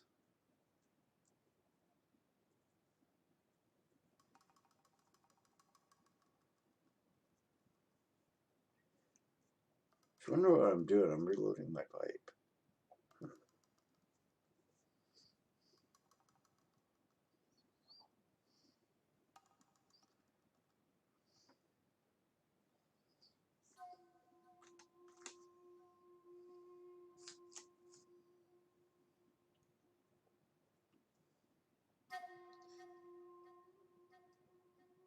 So, I have a question for you, DM Stretch, since you probably know better since you're a 5th edition player. Did they ever fix the logistical problems that lightning trains and airships caused in Eberron when they released it for 5th edition?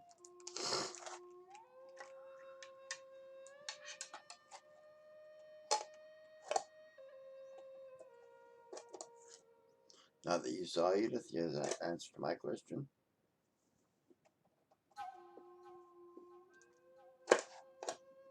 Ah, okay. I'm glad to see I don't have that much lag with you. Oh yeah, shoot, I should have posted that in the chat again for everyone to take a look at. But I'm an idiot.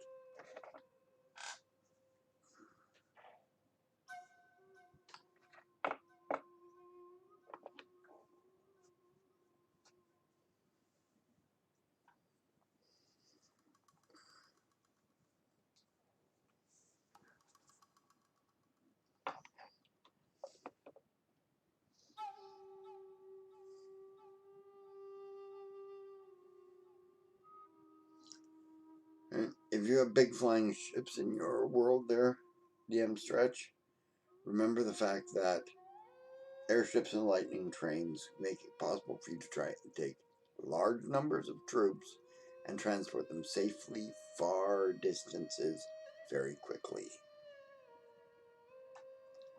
That's why the German war machine was so powerful. Railroads.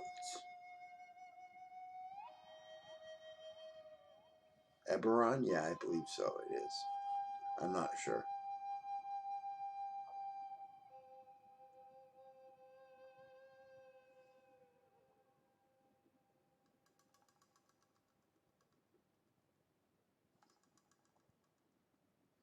Yeah, so if you do include that, remember that, right?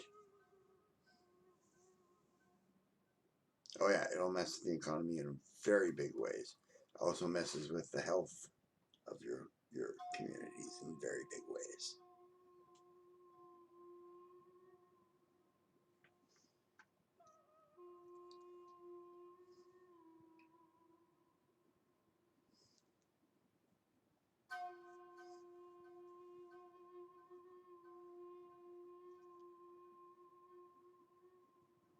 Jesus Christ, Flying Fortress. They win. Unless somebody's got something that can breach that Flying Fortress, they win.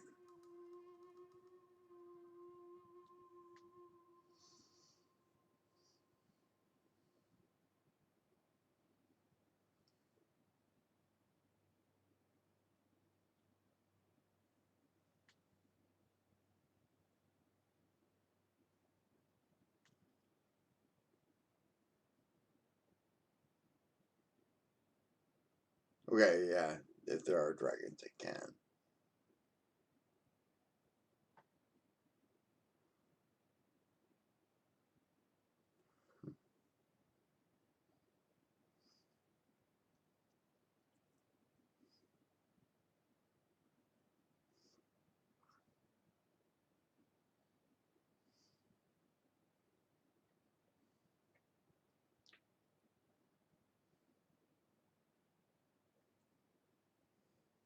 Yes, this is Ravnica. It stretches Ravnica campaign.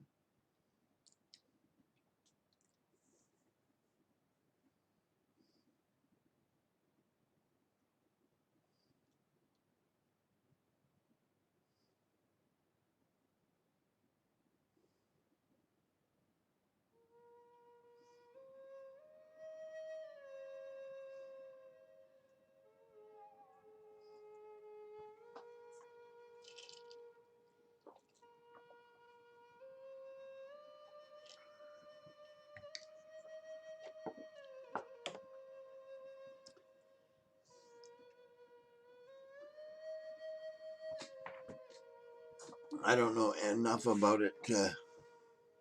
Oh yeah, absolutely, post a link. This is your World Anvil link, right? This is a World Anvil sponsored stream.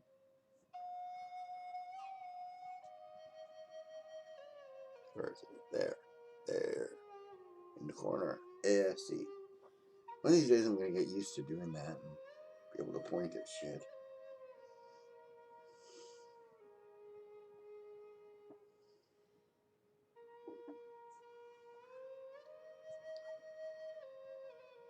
Oh. Okay.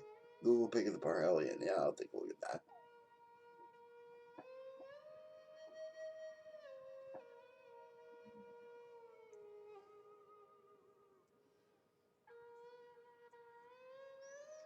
Okay. Let's pop it up on the screen.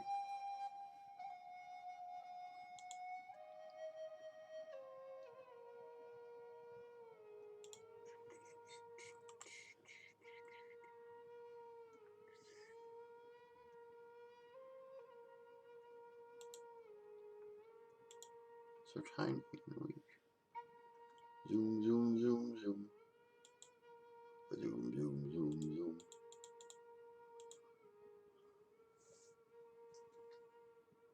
Oh yeah.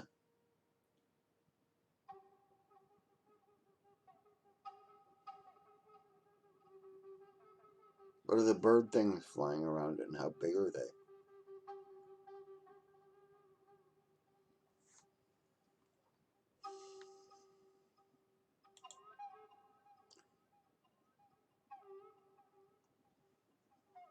Because I get the feeling that these up here, I don't know, you can't probably see my mouse, but these things on the bottom of the T sections going out on either side are windows, doors of some kind, launching chutes, I guess, for these birds, I would imagine.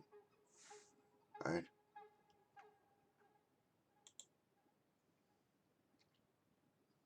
If they're rocks, they're big enough to pick up an elephant.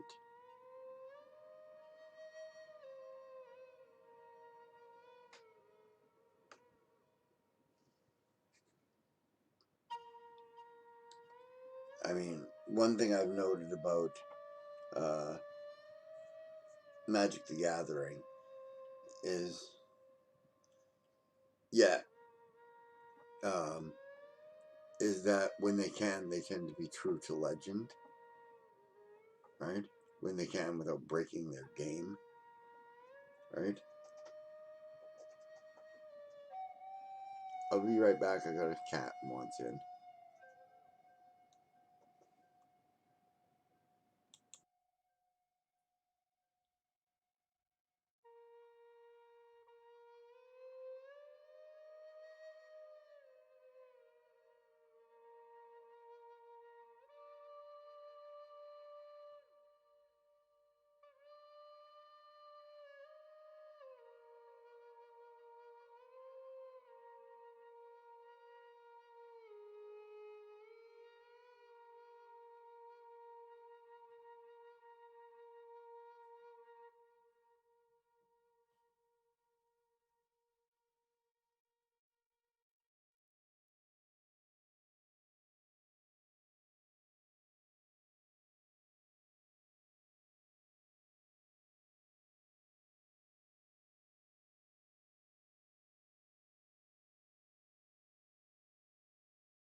Oh yeah, back. Sorry about that. Cats say precedent. They're very demanding.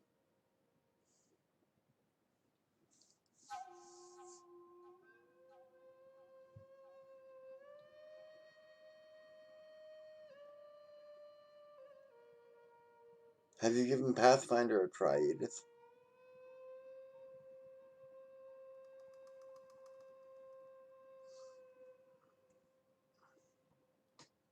Yeah, it's my favorite system that I have at the moment. That I'm playing at the moment.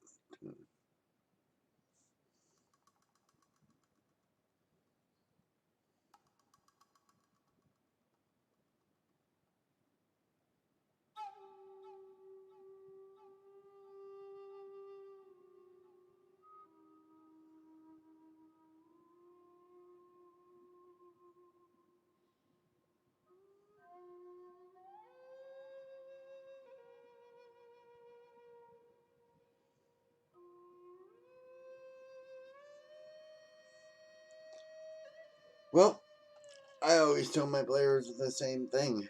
We'll play any game you want, if you provide it.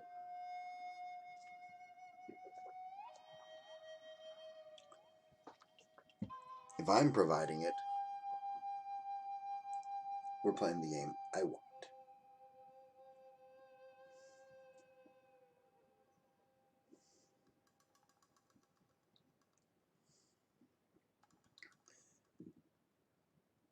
How do I feel about the Apocalypse World rules set? Which one?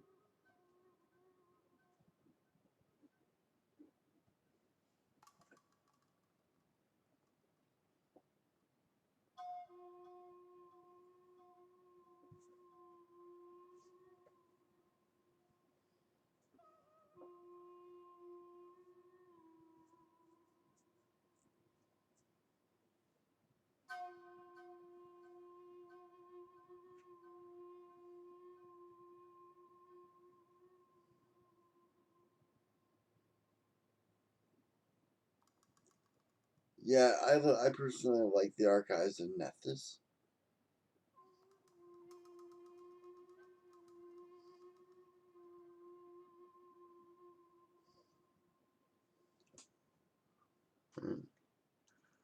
Which I will show you because I can.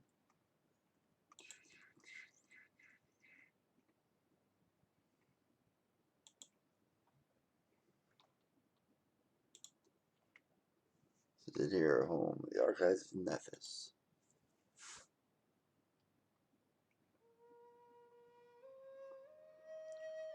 And this is the address.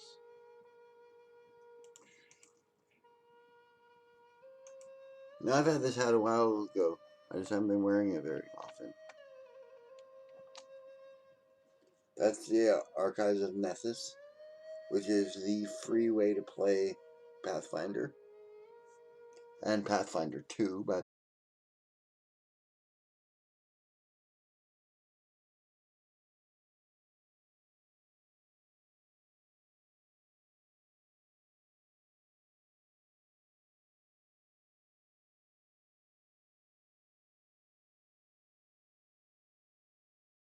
sorry about that.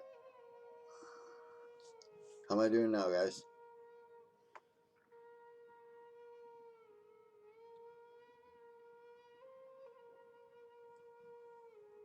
Okay.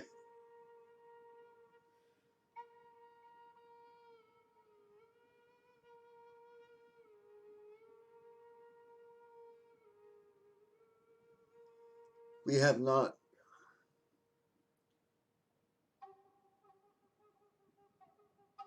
Am I down again?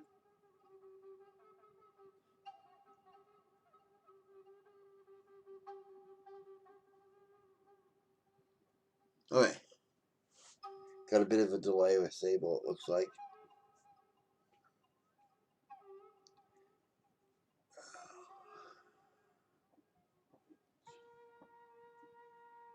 Great into my eyes.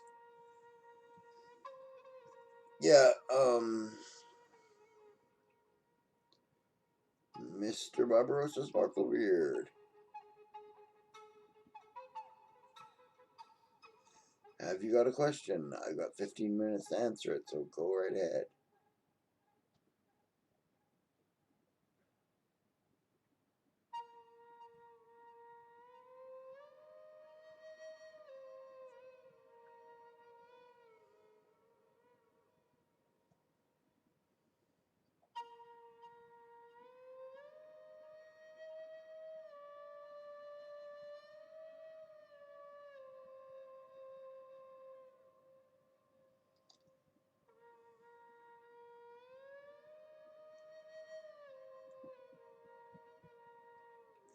Okay. Barbarossa Sparklebeard's question is, do you think that you should form a campaign around characters, or vice versa, or do you have a third option? No, I think you should form a campaign around players. Characters and setting and everything are irrelevant, right?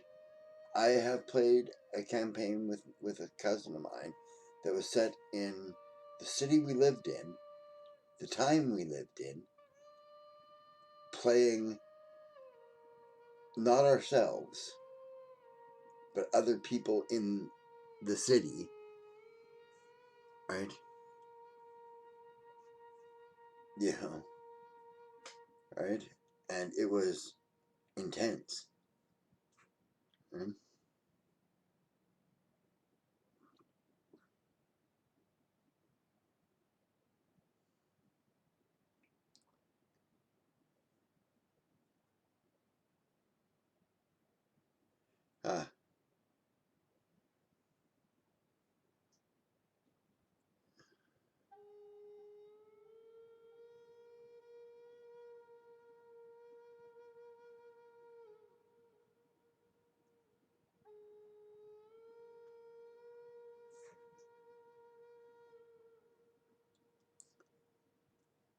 Ah, Dizzy Baxman followed us.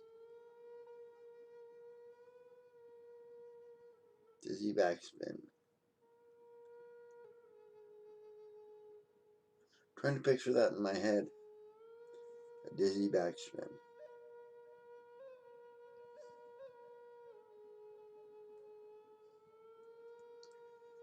I don't know, that is your question, Barbarossa? I mean, I realize it's a little cryptic of an answer, but the fact of the matter is that you got to make your players happy, right? So ask your players, what do you guys want to do? Say, I got ideas for this and that. I got ideas for you guys exploring the New World. I got ideas for a political campaign in the New World. I've got ideas for you guys doing stuff in the Old World.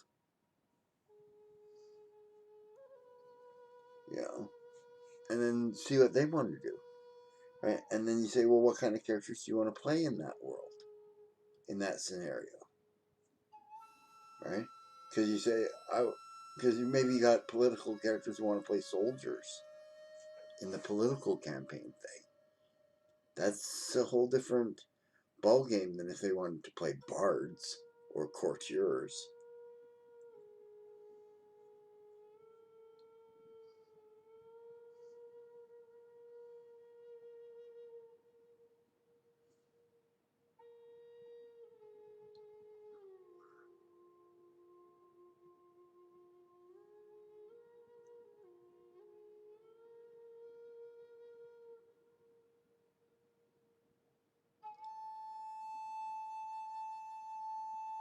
Uh, you know, but okay, that's my advice.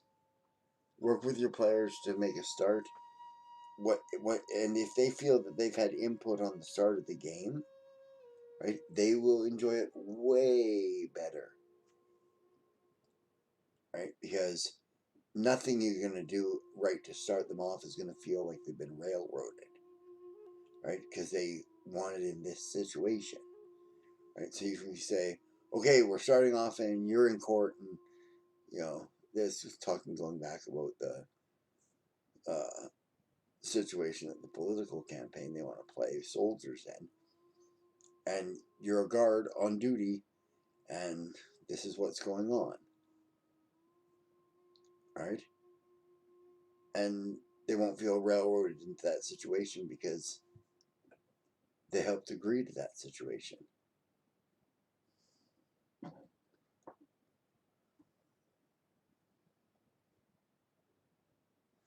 Right? I disagree with Edith entirely on that. If one guy wants to be a murder hobo, once, they get away with it. Twice, something is going to go badly for that character. Because that's just an antagonist. And those people have no place in a D&D game.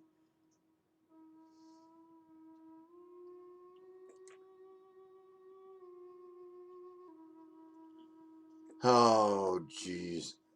Dizzy, you're asking the wrong person. Right? I wrote a short story, right? That, turned out to be half dialogue. Because I just got carried away with it. Right? Keeping on one session, I've had sessions go where not all the characters got to introduce themselves in the first session. To each other.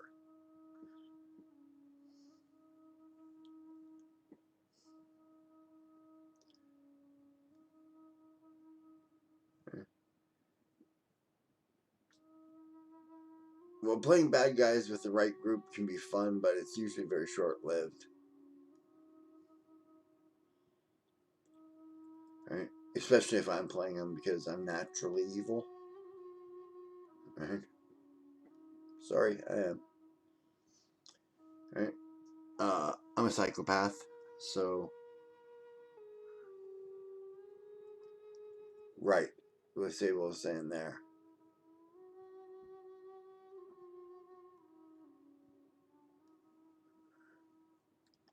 Oh, yeah. Yeah.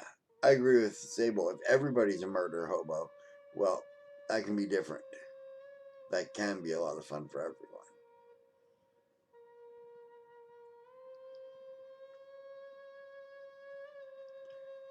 And an evil character can work with other people. In Dragon Magazine has devoted multiple articles to it over the years.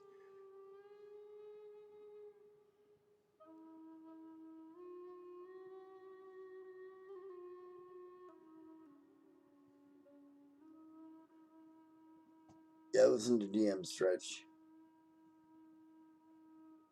There, Dizzy. He's not evil anymore.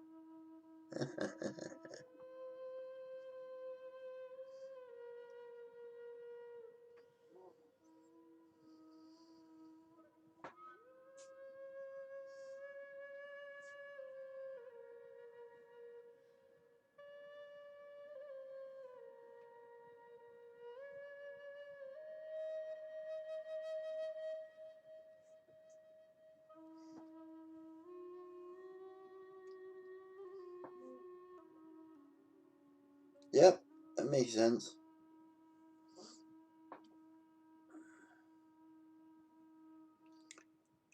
I played a lawful evil Kensai monk in first edition, dual classed. And yeah, he was interesting because he was definitely lawful evil, but he wasn't the typical lawful evil that everyone thinks of when they think lawful evil. Right? And yeah, I was just going to say that, Sable. That's exactly the kind of character Oolong is.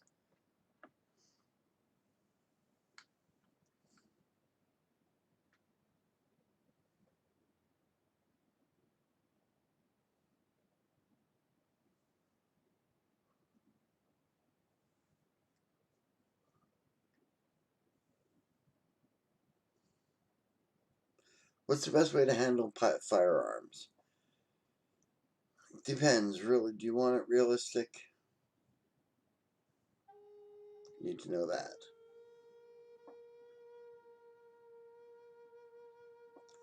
Dizzy Backspin says, what's the best way to handle firearms? Going to be starting a pirate style campaign soon. You want it stylistic, not realistic. So you want Pirates of the Caribbean, not Master and Commander.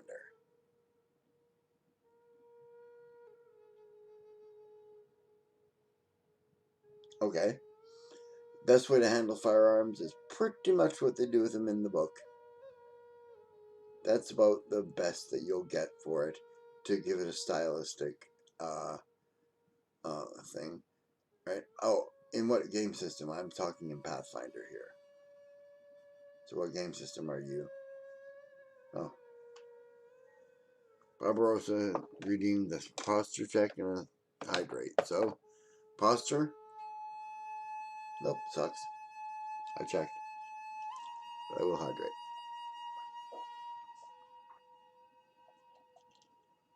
Okay, from what I've seen of 5e, right? I don't know its gun rules, right? But you know, Pathfinder has decent gun rules after they introduced the gunslinger. Yes, that's true, Edith.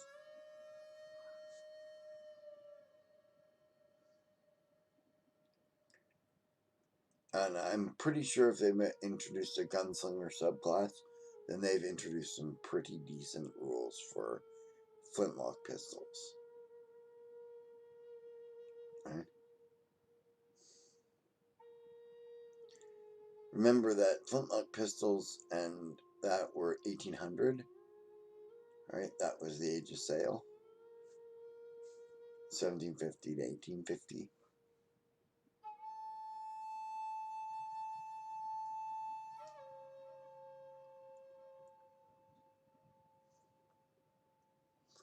Well, that's actually a real thing. They're, basically taking your blunderbuss, packing it with powder and wadding, and then stuffing some silverware down the barrel. Right? That was known.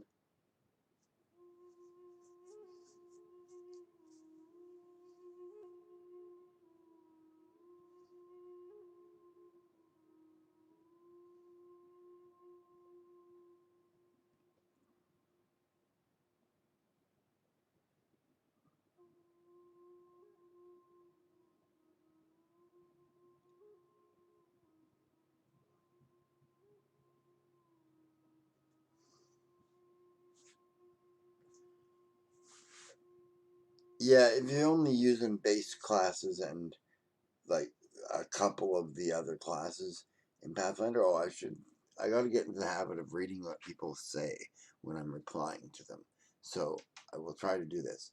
Edith said, I can see arguments that the gunslinger, if you only use cannon, otherwise being a bit overpowered.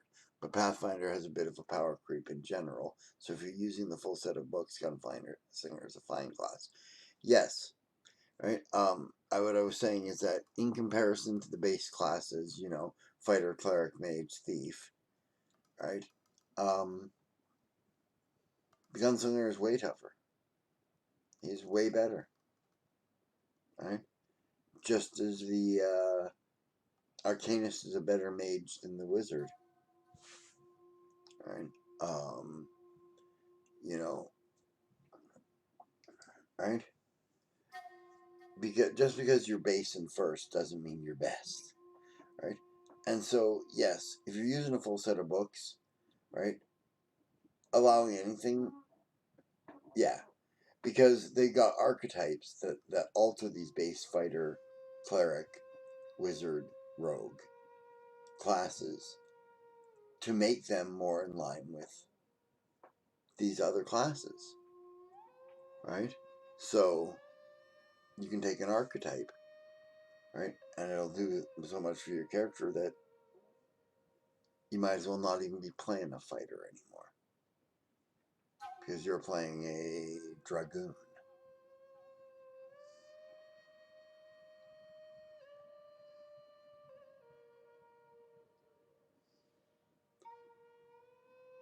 I have not seen. Oh, DM Stretch asks, speaking of canons, has anyone here seen the arcane canon in the Wildermount book? No, I have not.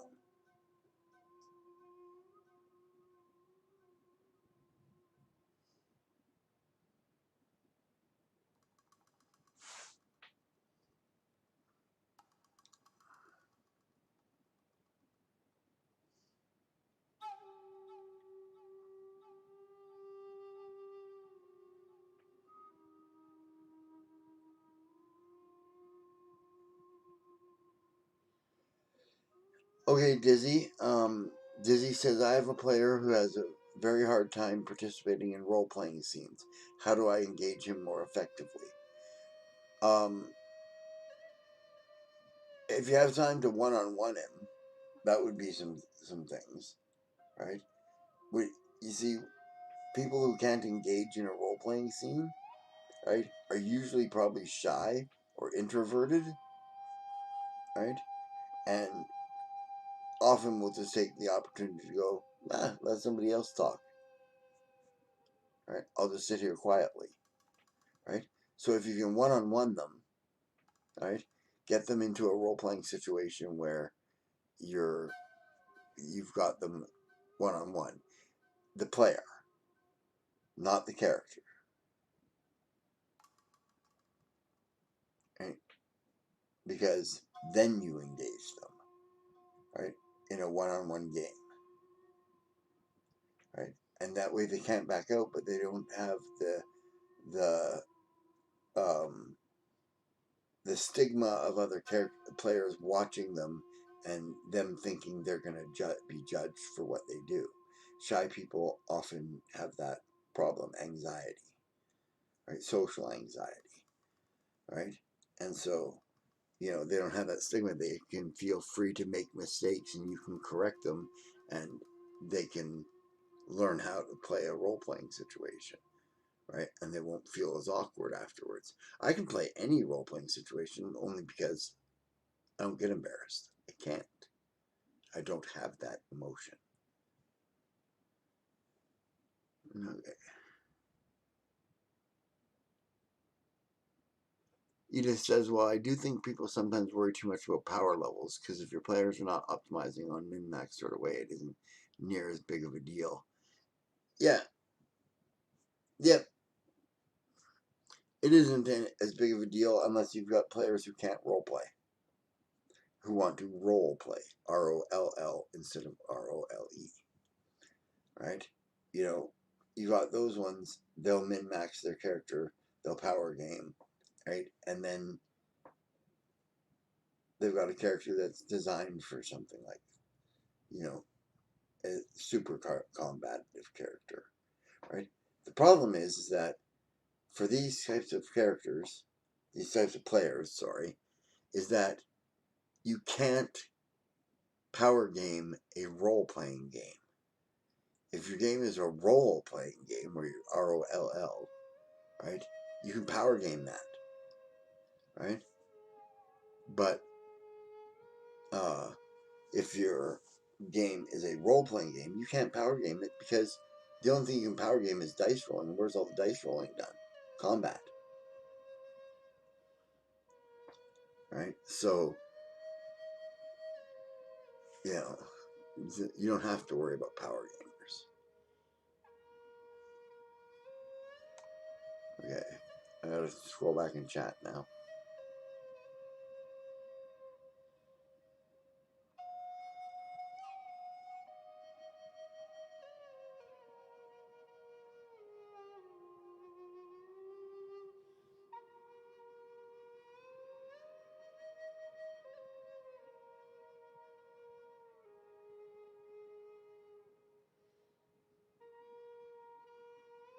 Yeah, try and engage you. Yes, Edith is right. They're trying to engage your other players in the whole group in encouraging the shy reserved player to come out of their shell. In going back to the previous question, right, which is right having a player who has a hard time in role playing scenes, and how do you engage them more effectively, right? Having the opposite problem, which is the next follow-up to that question, right? Edith's also got great advice for. Dizzy Backspin says, okay, I also have the opposite problem where one or two players grab the steering wheel in dialogue situations. Dizzy is exactly right. Talk to them as well. Say, take them aside so that they're not feeling put on the spot, and you're not putting anybody else on the spot by saying, like, look, I'm pointing out that they're, stifling all you other guys from role playing, right? Um, and you take those two players aside and you say, look, you guys are awesome. You drive the game, right? You keep the role playing coming, right? But can you slow down and let the other guys try a bit? You know, give it a couple seconds to see if anybody else jumps up before you do. That sort of thing, right? You know how to talk to your players. They're your players, right?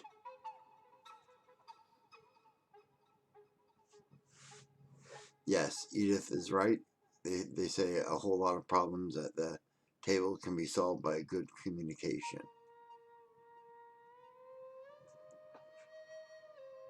Yes. Okay.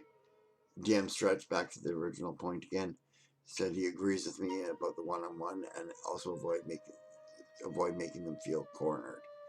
Yeah. Yeah, just keep it short to start and then build it as they get more confident, they say. Yes. Right?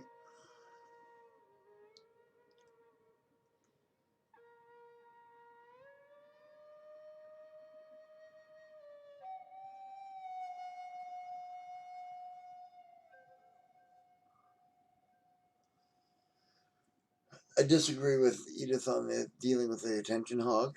Right? If you have one attention hog who wants to do everything in the game, which I've had, right? You take that player aside and you say, look, you're not the only one playing. Right? You say it nicer at first. But if they keep it up, you get more firm about it. And if they do keep it up, you kick them out of your game. Right? Yeah. Sable is one of those players and has been talked to about it in the past before.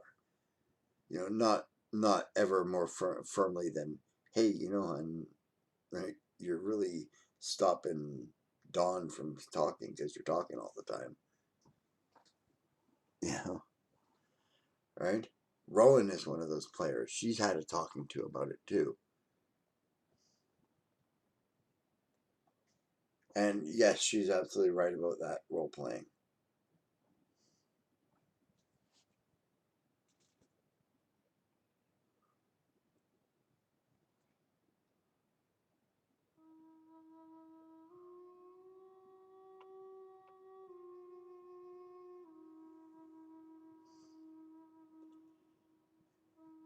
Yeah. Sable says, yes, she's one of those players, but I'm learning because I've been a GM and because I've been reminded periodically to look for the quiet players and to help them, give them room to speak when the GM is overwhelmed. You can recruit leader types like that, yes, and make it part of their leadership duties. Yep. Yeah. And Rowan says it can help too if you give them spots that involve a role play on topics they excel at. Yeah.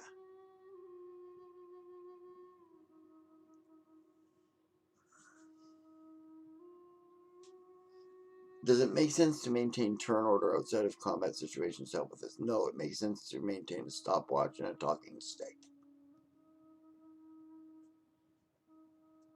And, if you have problems with people dominating, like one person dominating, just constantly talking and nobody else getting a word in and they're not having fun, there's the thing you got to remember, right? I have one player who will say in a public game, right, where we had like 6 players, he'd say 5 words the whole bloody game, right? Uh, and Yeah, but you'd ask him like, are you okay, man? He'd go, oh, I'm just having a great time listening to you guys roleplay this. Right? Yeah. So, yeah, I still have players like that. Yep. Right. One of my players is on the spectrum.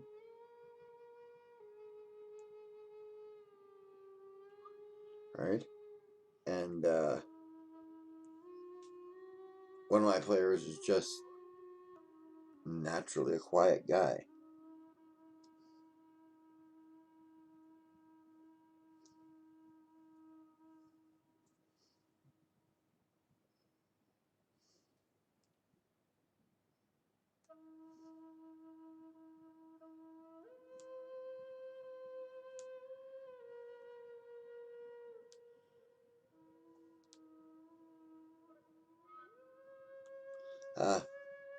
That's okay. We got thick skin around here. There, Edith. You can joke about pretty much anything. Right? Remember that I'm quadriplegic. Right? I'm a high functioning one. You know, I make fun of myself all the time.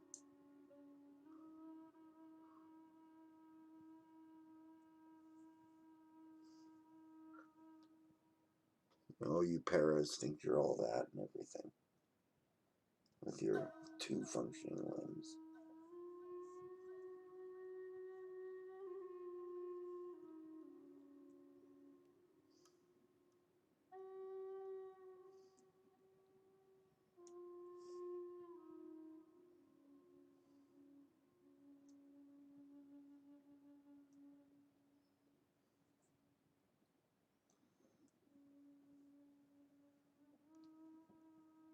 Yeah, and I'm a firm believer in the man cried because he had no shoes until he met a man who had no feet. Alright? There's always somebody more worse off than I am. Why should I complain about things? Why should I bitch about it? Right? You know, so, yeah, we got thick skin. Yeah, there's no shortage of neurodiverse people in our lives, too, herself included. Yeah, we honestly think that Sable might be on the spectrum. She's got a lot of warning signs of it, right? And we live with our partner, Sable and I's partner, who is on the spectrum, right? Like diagnosed. So, you know, and all throughout the last, let me think here, 24 years, Rowan? Is that how old Taz is?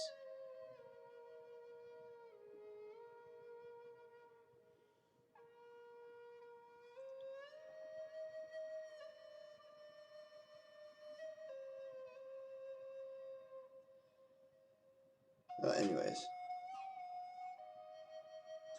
right? For those 24 years, Taz has been on the spectrum.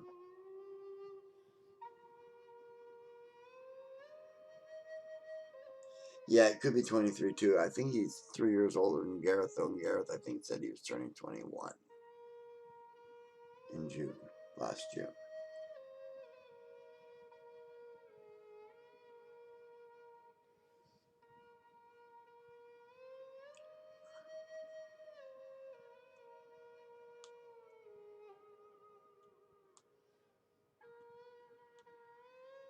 Yeah.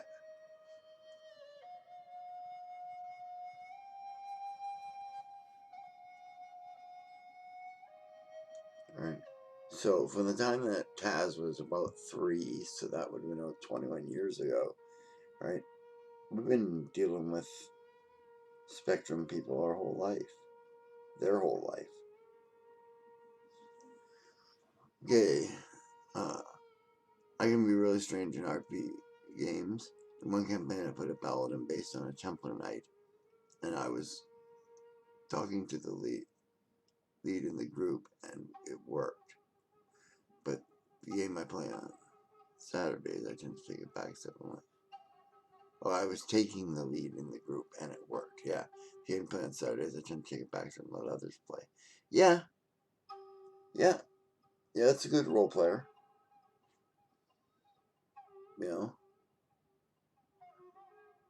Right.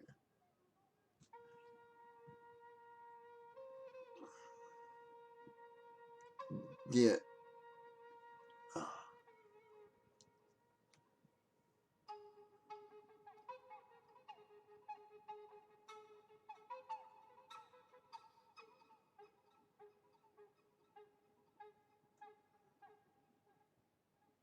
Give your players as in-game props. Okay.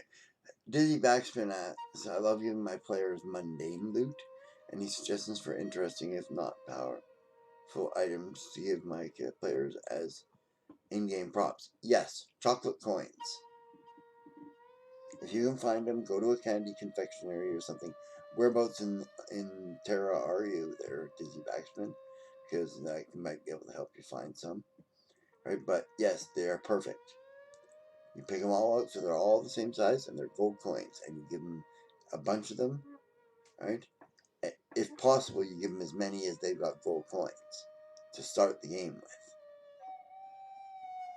Right? You get the little ones, the tiny ones, right? You know, not the big dollar coin size or doubloon size.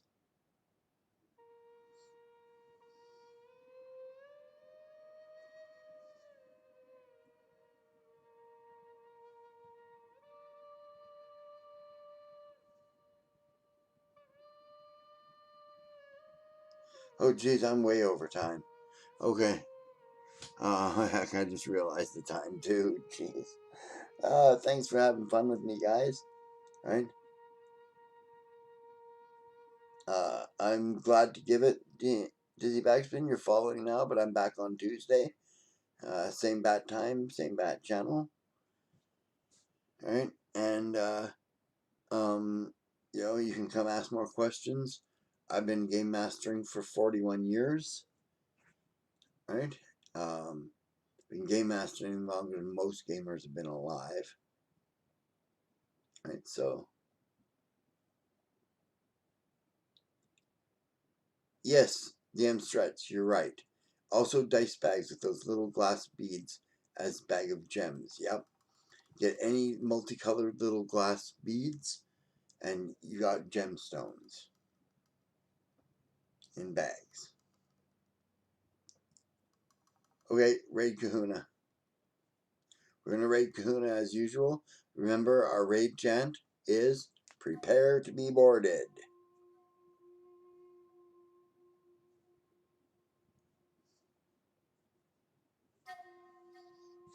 Sable's my stream manager, so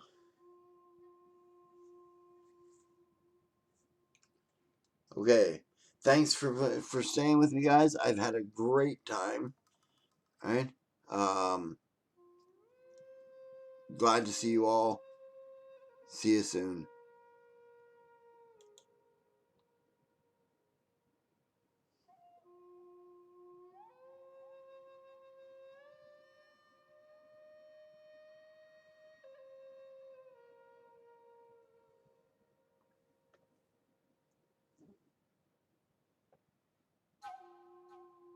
We were brief, but it was about the Hellenistic philosophy and that affecting our democracy and culture. Woo woo, Mrs. Kahuna got it. And Barbarossa. The fact the Philippines were named after King Philip of Spain, Italy, Someone's Milan, reading and you. southern France. Uh-oh. Prepare to be boarded! Uh-oh. Here they come. 7 viewers. Sable Aradia is bringing her pirates, her privateers, aboard Oh, into the Kahuna lair. what are those? Those are Sable's privateers. That's her emote. Okay. Kevin's already, my head hurts. Who's Dizzy Backspin? Dizzy Backspin is someone who just came in from... Oh. See, if this says prepare to be boarded, they just Yeah. came from Sable's. Oh. That's Sable's raid cry. Oh, well,